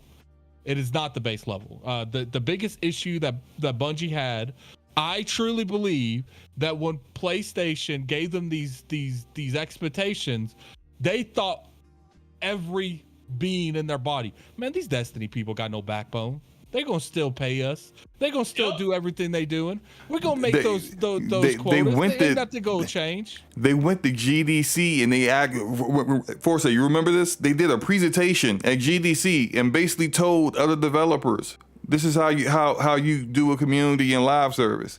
You just string them along, and you don't provide everything that they ask for, even if you could do it, just so that you always got something that you could hang over their head. I'm just like, the heck is this crap? The biggest thing that I couldn't stand is when they would resell us content. Now, look, for a season pass, I guess if you take the Leviathan and give it back to me in a season thing, that's one thing. Okay, I get it. But when they would lose me, and maybe Forte can agree or disagree, I didn't like how they would go about like, okay, we're gonna go ahead and we're going to sell you the moon back in paid content. Oh yeah.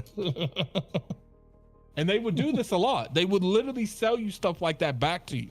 And that's one of the biggest things I just didn't agree with, because it's like, fam, like, Okay, if you gave us the moon in a season pass that you pay $10 for, I can rock with that. New content with it. But if you're trying to sell me like Shadowkeep on the moon, and the majority of it's just the moon again, like.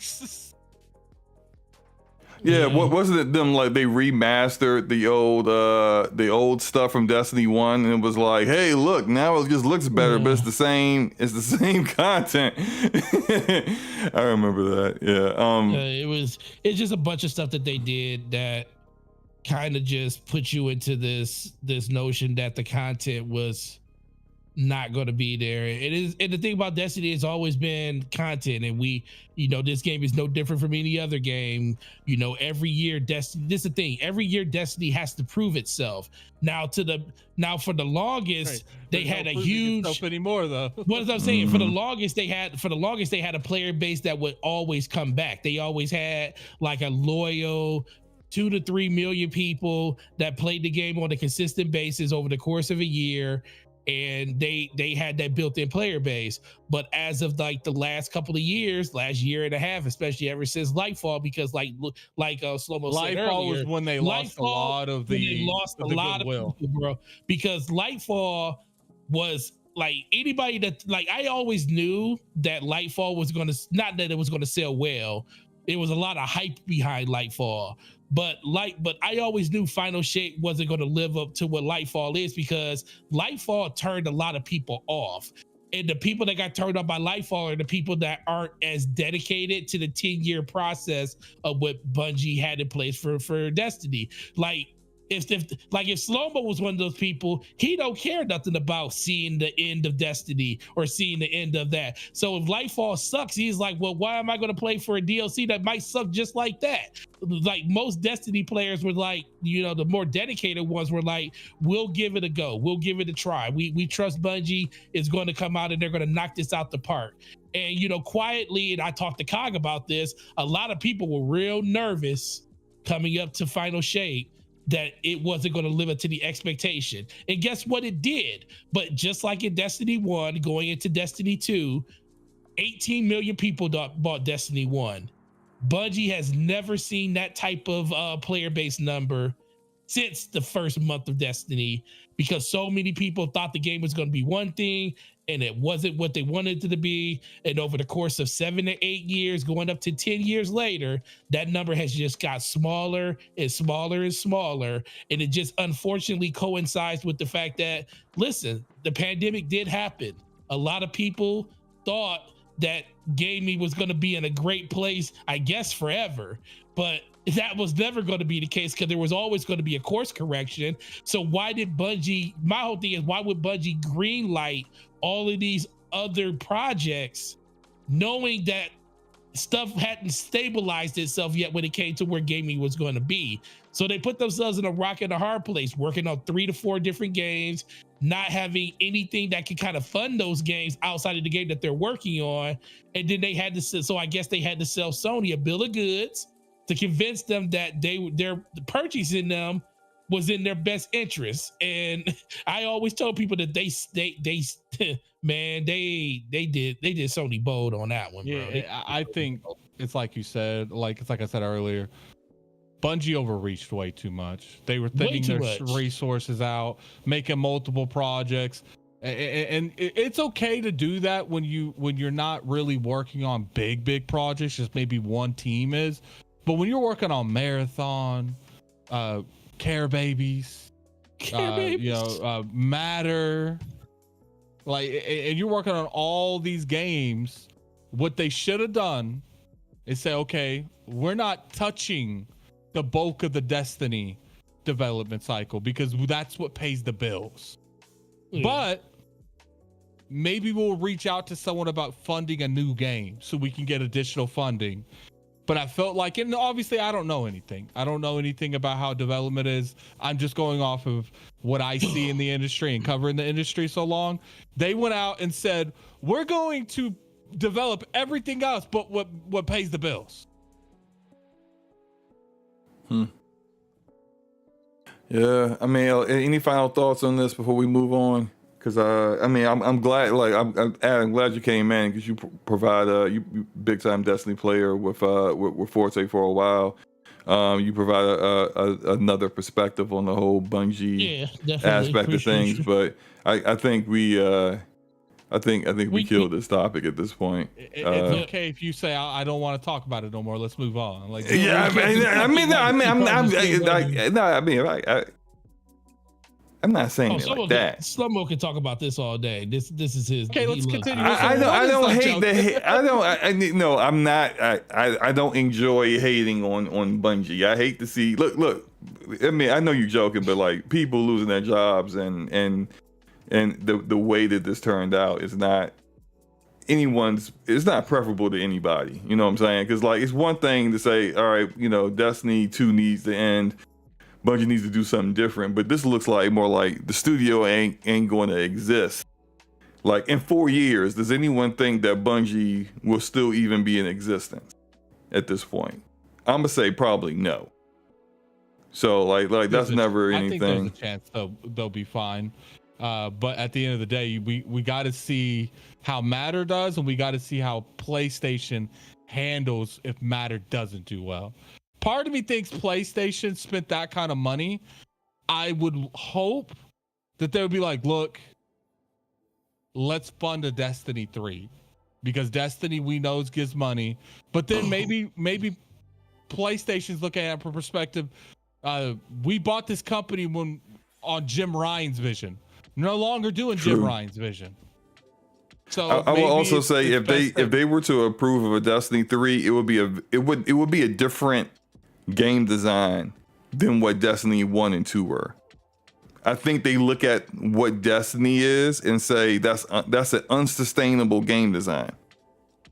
The amount of resources it takes to make those expansions, the amount of people you need to really do the PvP. Okay, yeah, take care. All right, thanks for coming through. No shout out to Gaming Addict on Addict Arena and Iron Lords Podcast. Appreciate you coming through. But before I I think the way they do Destiny is unsustainable. You need all these support studios to help you make sure you get keep that to that cadence of one expansion per year.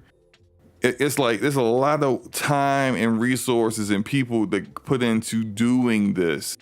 And you know, at one point, like I remember a lot of people always saying, hey, look, Bungie and Destiny are the only developers that's doing this looter shooter and succeeding.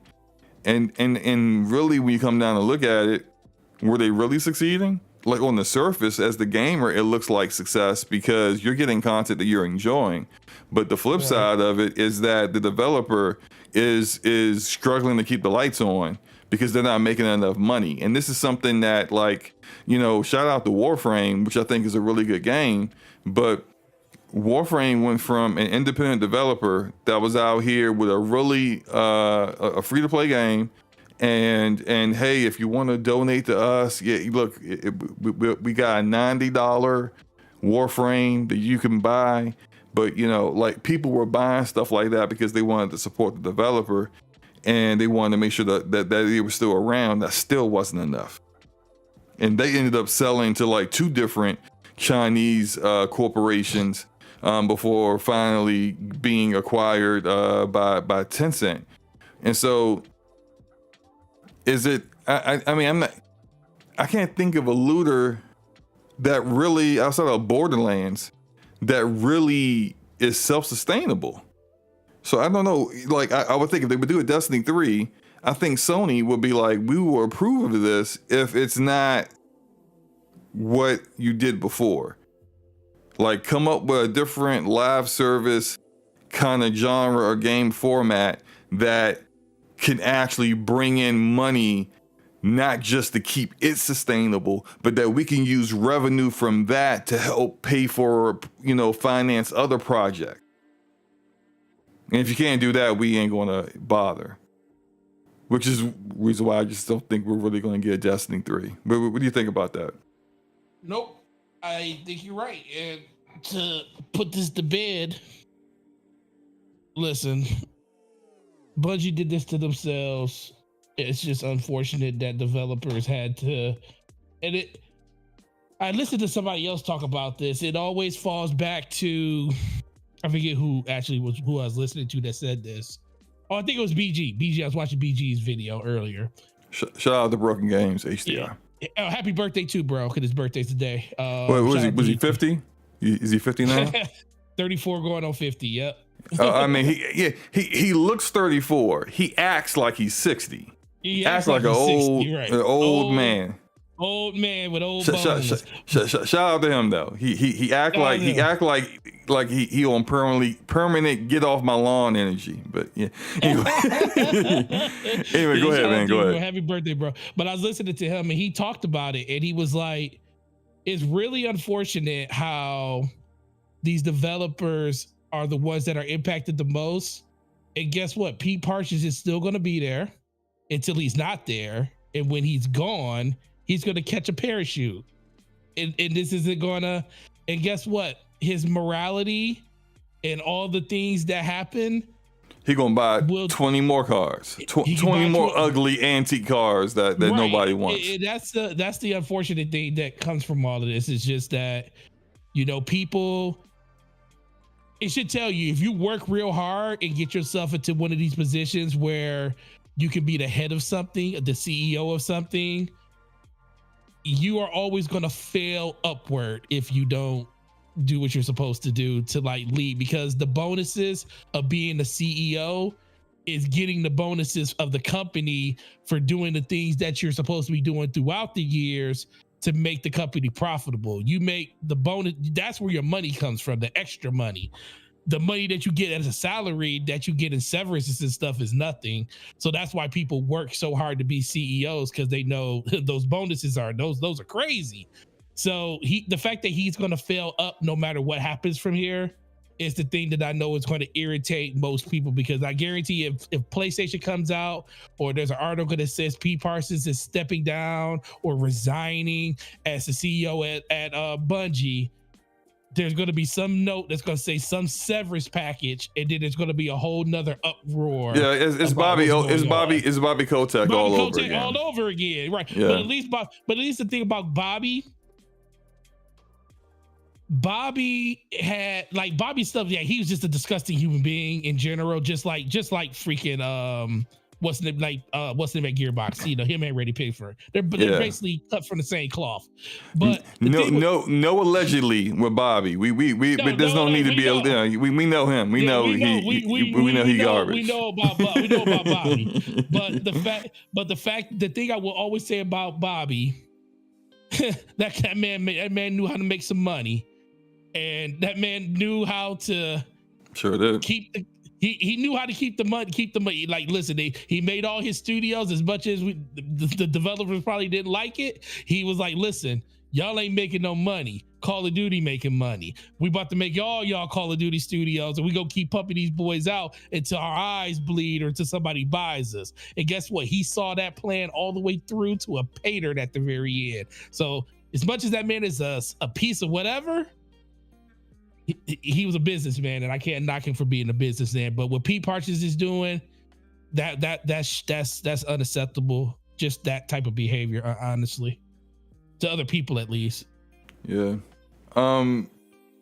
Anything else you want to say before we transition on? Nope. Let's talk about Xbox and how ABK is still saving them to an extent, I should say, because it's not even a full save. I can't wait to show this. Oh man, it is so good. All right, so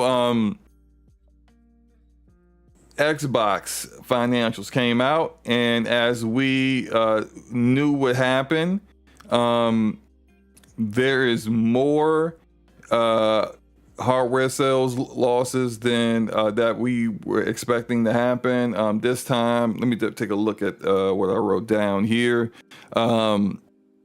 Hardware sale revenue is down 42%. I can't remember what the last one was exactly, but it was somewhere in that area, and that's definitely not good. But it's not all bad. Gaming revenue is up 44%, bolstered by Activision. which was plus 48% for the revenue. It apparently would have been down negative 4% if the company hadn't acquired ABK. Content and services revenue specifically was up 61%, with Activision having contributed the majority of that with 58%. So without Activision, it would have been up 3%, which I mean, that's not bad. That's definitely still some growth there in that aspect without ABK. Yeah. And then the reason why, if someone is wondering why people keep making the distinctions between what the Xbox division is doing with and without ABK, is that a lot of these financials, they what they care about is year-over-year growth, because that's what the investors care about.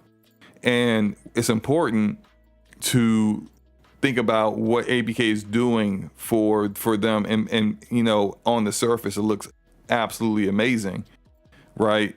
The kind of growth that they're getting across the board. But what's going to end up happening next year, when in 2025 these quarters are being compared to the quarters of the current quarters we're seeing right now, you already have ABK. And so so you're not going to see these massive double-digit numbers that or potentially we won't be seeing these massive double-digit numbers that we're seeing right now if all things remain the same. And so this is where, like, what Bethesda is doing is important. This is where the first-party games that they show at the Dev Direct is important, because these are going to be the things that are going to supposed to be able to drive growth. Seeing, you know, EA's college football do a lot for sales is great, but you know, that's a third-party game. What else do you have that's going to kind of drive people to say, I need to get an Xbox because this game isn't available on PC? It's a big, highly anticipated game that people have been waiting for over like a decade. You know, that kind of energy, that kind of popularity is what would kind of draw people to the platform. Maybe GTA 6 would do that, considering that also won't be on PC, but we'll see. Forte, couple questions for you. What are your thoughts overall on the Xbox financial numbers that came out? And when do you think the downward trend of the hardware sales will turn around? Actually, you know, I'm gonna be honest with you. Okay, well, first of all, the overall numbers, you're absolutely right.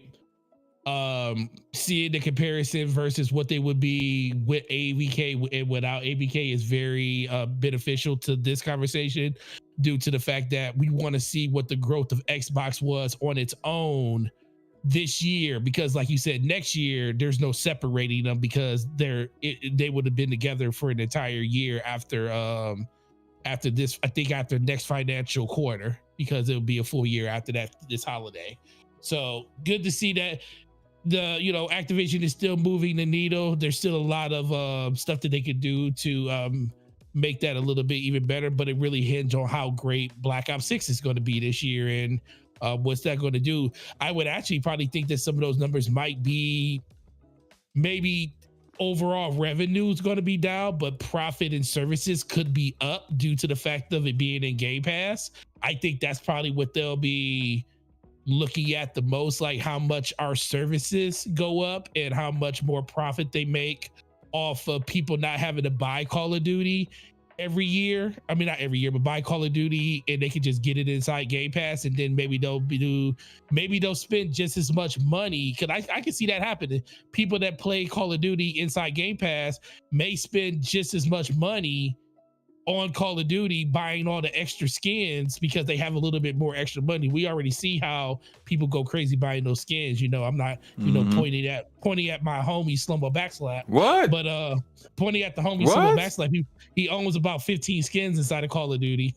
Oh, actually own more than that, but they come from playing the game, the campaign, playing the battle pass, and put the number out there. Put your number out there. How much you? I don't know how many. Well, I mean, for for skin, like far less than what I've spent in Fortnite.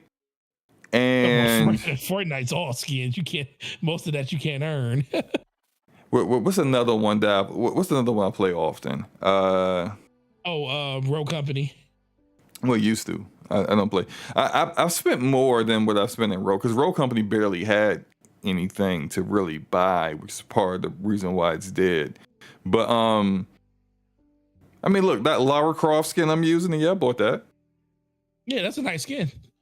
But you know, I think her face don't look like Lara Croft, but like this is what it is. Yeah, I'm not trying to make fun of you about that. It's just more. I bought Paul Atreides from Dune, and I bought Shredder from the Ninja Turtles, and I think that's it. Yeah, the Shredder one's awesome. Were you able to buy the King Kong throw animation separate from the whole thing? No, you had to get it in the bundle. So you bought the King Kong one too, then? Okay. Yeah, because I wanted the King Kong people. So man, that thing is still the best. God, so funny. But oh man, but no, that's not to make fun of you. I mean, because there's a lot of people. Like if I was to tell you how much money I spent in Pokemon Go, you'd be like, what? But see, listen, so people do it all the time. But I do think that I think profitability is going to go up. Hopefully that's what they're looking for, and subscription numbers are going to go up with Call of Duty, because the sales are definitely, revenue is going to go down. But console wise, sales wise, to be honest, I expect it. It's kind of a double-edged sword, because Microsoft actively is still telling people they don't need to buy a console. So it's kind of working against them in every facet of selling a console. But if for some reason they can find an even playground when it comes to like selling a console, talking about their services, still using the console as like the entry point to get people in, and then telling people like, hey, and if you don't have a console, these are other ways that you can still experience our content. If they can find that happy medium, then I can see a turnaround in their hardware growth, because I think it's easy to see, especially with games like you said, NCAA. One of the very first games that's next gen only, that a lot of people been clamoring for and looking for, had 2.2 million people buy the $100 version of the game so they can play it 3 days early. Now that has no PC players on it at all, because the game's not available on PC. Then you had an additional 660,000 people that played it through EA Play, which is also only on console because the PC version doesn't have the game. So that's almost 3 million people that bought that game and played it in some form or fortune that had to have a next gen console. I'm expecting Xbox probably not to turn the negative downslope around completely this quarter. They'll probably I expect them to still probably be down 1% to 2% versus last year, but I don't expect to hear 32% down, because this is obviously a chance for them to really move the needle this quarter. A lot of games are going to be in Game Pass, a lot of reasons for people to buy games over here or play games over here and get them in. Hey, Forte, real quick. The thing with year-over-year growth is that it could be misleading. So next year it could be single-digit declines, and you might say, well, at least it's not 42% down like it was before. But if you look at it in the grand scheme of things, they are averaging 30-40% less sales than they were in 2023. If they're down, I think the number they said was 777,000 systems this quarter. I mean, it's still less than their competitors. But what I'm saying is that their competitors PlayStation did 4 million. Yeah, like if they only get like single digit declines next year, you're still basically looking at a situation where you're still not really getting hard growth in hardware sales. And shout out to Chips in the chat, because he's like, at one point, do they say this is not working for us and stop making hardware? And we know that they've talked about still making hardware already, but I think that's a valid question when it comes to like their plans and what they see Xbox being in the future, growing to, you know, being more everywhere than what their competitors are, and not having the focus be in on just their Xbox traditional console. So your question is two-sided then, because if we're just asking, is their number going to turn around compared to their competitor? Absolutely. No, I mean just to their own. Forget PlayStation. Well, because we're their own target metrics for the Xbox hardware. Your on target metric though for Xbox has been horrendous over the course of the last couple of years. Like it's on average anywhere from 25, 22 to 30 something plus percent down. So for them on a set, let's just pick a nice little number. So, you know, if they say in 2023 they sold 1 million, but then this year they only sold 707,000. That's 33% down from that million. But if they get closer, that means they sold an extra two. Like if they sold like another 285,000, that means they're only down 55,000 from their year-over-year average. Or so it just really comes down to, like you said, those little bitty numbers. It's like small compared to what PlayStation's doing, where you're putting up 4 million consoles in a quarter. My whole point about next year is that it's just that like they're in order to see something where it's like you're really seeing significant growth in that region, you're gonna need to see a pendulum swing in the complete opposite direction, where you're looking at like 50% growth. You know, only way that's for gonna the happen hardware. is people stop buying PlayStations, or they market their hardware better. Stop telling people you don't need it. No, I definitely agree with that. But let me ask you this, Lobo. Yeah. Do you think we're in a climate of gaming where the average gamer will go out and own both consoles? Like we were during the PS3 and 360 generation. No.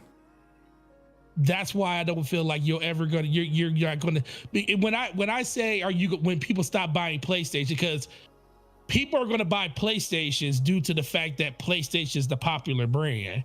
Now, Xbox has Call of Duty, but it's also available on PlayStation.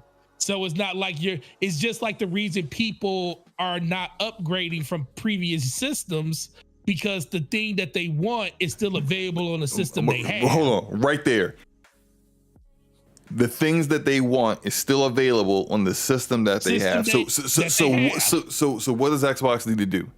As I said like 10 minutes ago, they need to provide games that people want that are only available there, and that's just not, or in their ecosystem. I think if you just say in their ecosystem, there are people who are just like, you know what? I'm a traditional console guy. I'm not really trying to rock with a PC handheld where I gotta be tethered to a wall somewhere to keep it powered on for longer than 2 hours.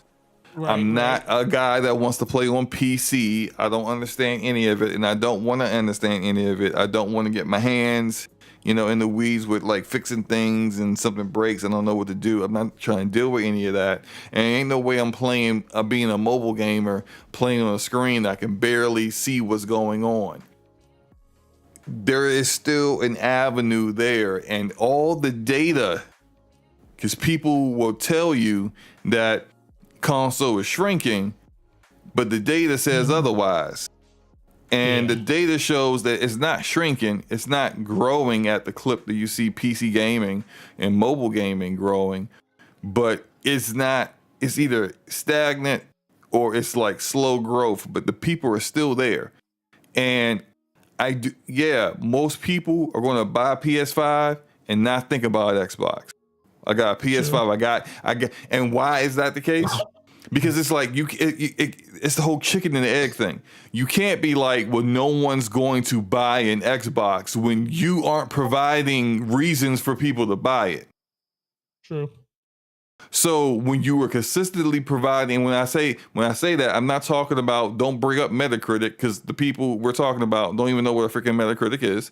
Don't bring up like obscure games that had a high Metacritic score but didn't sell because no one cares about it, which is a lot of games. Mm-hmm. Like I adore Disco Elysium. It didn't sell anywhere near most games because nobody wants to play it. I adore Pentiment, but ain't nobody trying to play Pentiment. Right. So it's cool you make these games, and I hope they continue to keep make those kind of games. But those games don't move the needle. Hi-Fi Rush, a lot of people loved it. That game does not move the needle. So when you provide something, and I know it's a sports game, but I'm just using that example. EA College Football moved the needle, got units sold, not just the software, but hardware. When you provide content that people want, they don't care that you're not PlayStation. They just want to play the game. And if they got to go buy a $250 Xbox Series S to do that, they will do that. And I think like they have a ton of content coming out. They have an opportunity to bring that in, but is any of that content going to be the kind of content that will have an impact? And we'll have to see. But I think, as I said earlier, like when you get to 2025 and that ABK, the average ABK revenue is already being accounted for in your previous year-over-year money and your current your current money, that's going to be, investors are going to be wondering, well, what are we paying all this money? Like, why are we pushing so hard for these things that aren't really getting us the kind of return that we, the investors, are looking for? You see what I mean by that? No, I do. I definitely, I hear you 100% on that. It just, I mean, unless you see Microsoft going back on their putting games on PlayStation now, this is the thing. They can have a change of heart and people not really know what games they are because they didn't announce what other games were going. It's a lot of rumors, and there's a lot of pretty much almost factual data that says a lot of games that we think are going to go.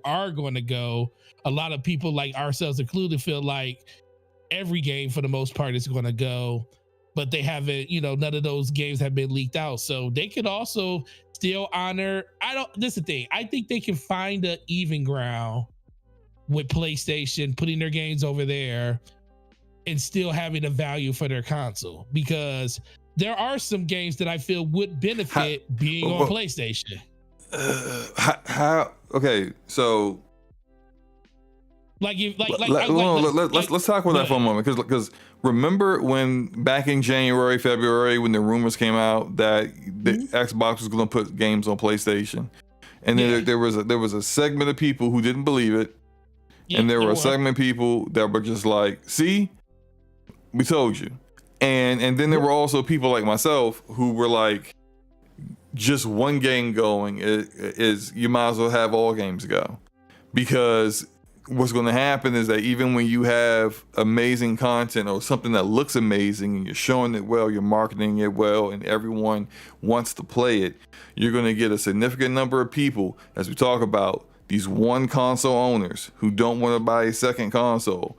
And sure, they may want to play your game, and maybe you could have convinced them to buy an Xbox as a secondary console the same way, you and I have own multiple consoles, and the way you and I own Nintendo games, and it's only because of the exclusive games on Nintendo. You know what I'm saying?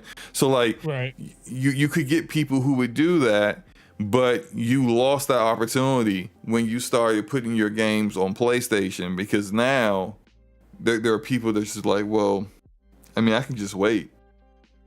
I'm cool with waiting. Yeah. And I mean, that's hardware it's lost, and that's you losing on an opportunity to get someone who could potentially start playing third-party games on your platform. So I agree with that.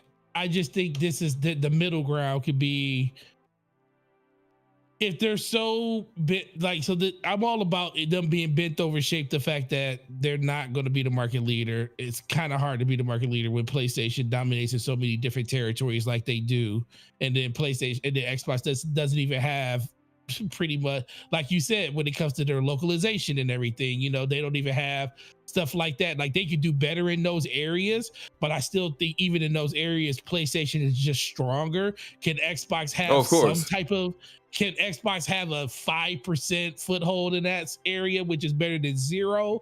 Absolutely. But this is what I think if it was me, instead of going a whole slate, like you were saying, I still think they could do the whole slate, but I feel like there's games that could go over that, you know, wouldn't be a big issue if they were done right, compared to like, okay, so let's say starting next year, let's say January, we're going to talk about Avowed in the next subject, but you know, Avowed being delayed or something, say that comes out next year in February.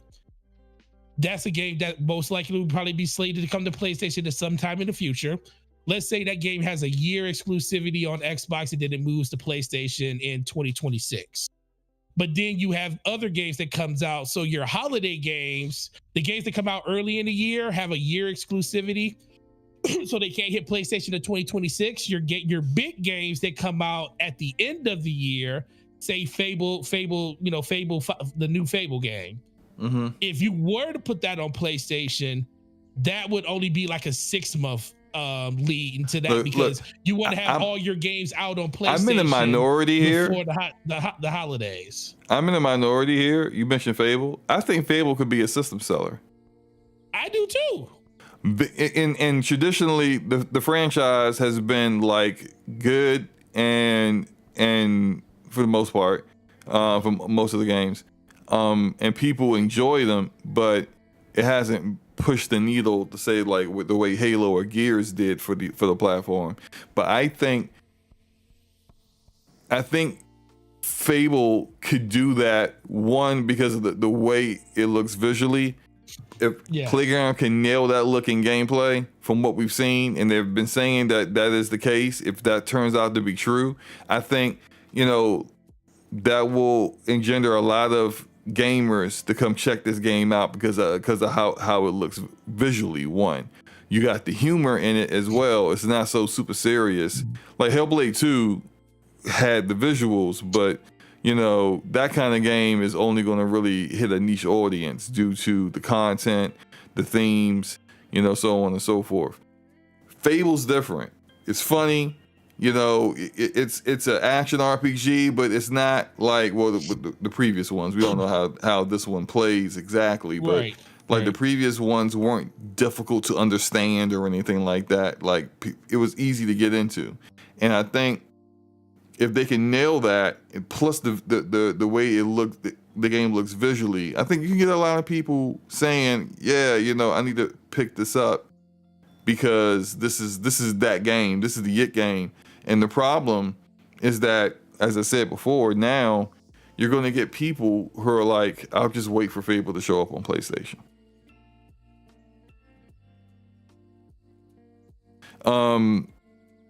Aramis and Chess's objection, speculation, there is no evidence of AAA games going to other platforms. Aramis, you also said there was no evidence of these games coming to PlayStation, period, before, when it was just all rumor. And then it turned out to be true. So, I mean, yes, this is all speculation at this point, but just because it's not speculation that's unfounded. It's based upon the fact that this is what they've been doing. And they sit, and we know there will be more games. So, yeah. And I know for a fact there are more games coming, and I can't speak on it. So, but I can't speak on it. I won't, because I don't feel like dealing with the kind of stuff that other people choose to deal on. But Slomo knows stuff, y'all. Stop it. Hit up his DMs. You know stuff. I don't know nothing. Yeah. Put the spotlight on you. You know exactly what I know. I don't know nothing. Exactly. So shut up. My Anyway. last name is Bennett, and I don't know any. So yeah, the conversation needs to be had. Like, we can't act like, oh well, it's speculation, so you shouldn't talk about this. Like, for a lot of people, it isn't speculation, and even if it was speculation, well, there's a precedent for that because they've already been putting games on their competitors' platform, which is something that their competitors don't do. And when it came to Starfield, which is a AAA game, Phil Spencer refused to deny it would ever come to the platform. So, I mean, that opens the door for any kind of speculation of any games. Now, that said, like what I was saying about Fable, I think Fable is the kind of game that could get people, you do the marketing correctly, which is, I know that's a huge ask for them, because them in marketing haven't been exactly the best there. But if you do the marketing well, you get the game out there. I think that's the kind of game that could get a lot of people interested in potentially buying an Xbox to play it. But you know what? The reason why I bring it up is that to go back to the revenue thing. These are the kind of things that will impact hardware sales, which would then have a trickle down effect to impacting software as well, because people own your hardware already. There's a chance that they will see a third party game, or maybe they're consistent drivers of, like, they always buy Madden or FIFA, no longer FIFA now. What is it? EA FC Sports, right? Yeah, EA FC Sports, which is big in Europe. You know, these games that they always buy. There's a I mean, it's not guaranteed, but there's a higher percentage chance that they could buy it on your platform if they already own the hardware, if they're already in the ecosystem to do so. Right. Anything else you want to say on this before we Nah, bro, you killed it. We killed it. It's gone. We stomped it. Cool. You ready to switch everything over? Yep, it's already up. It is already up. I'm getting the link now. I think I already have the link, by the way. Let me see. Control V. Yep. Okay, can you throw the link in the chat? Okay, there we go. It's already in there. I'm ahead of you this time. Let me get in this customize redirect. There it is.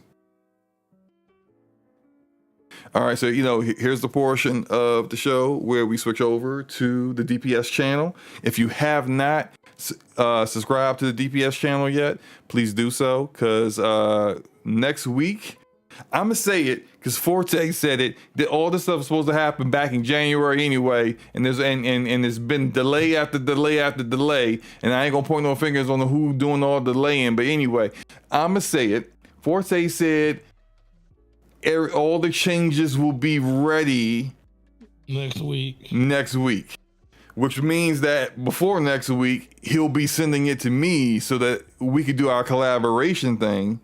And we can work on it together, and I can add things to it or whatever. It's just you stop holding it hostage. So next week, it will all be on the DPS channel. If you are a subscriber to myself and Forte's channels, we don't want you to miss out on the show when it comes out next week. So sub to the channel, and of course like the video and all that good stuff. And here we go. Yep, there we go.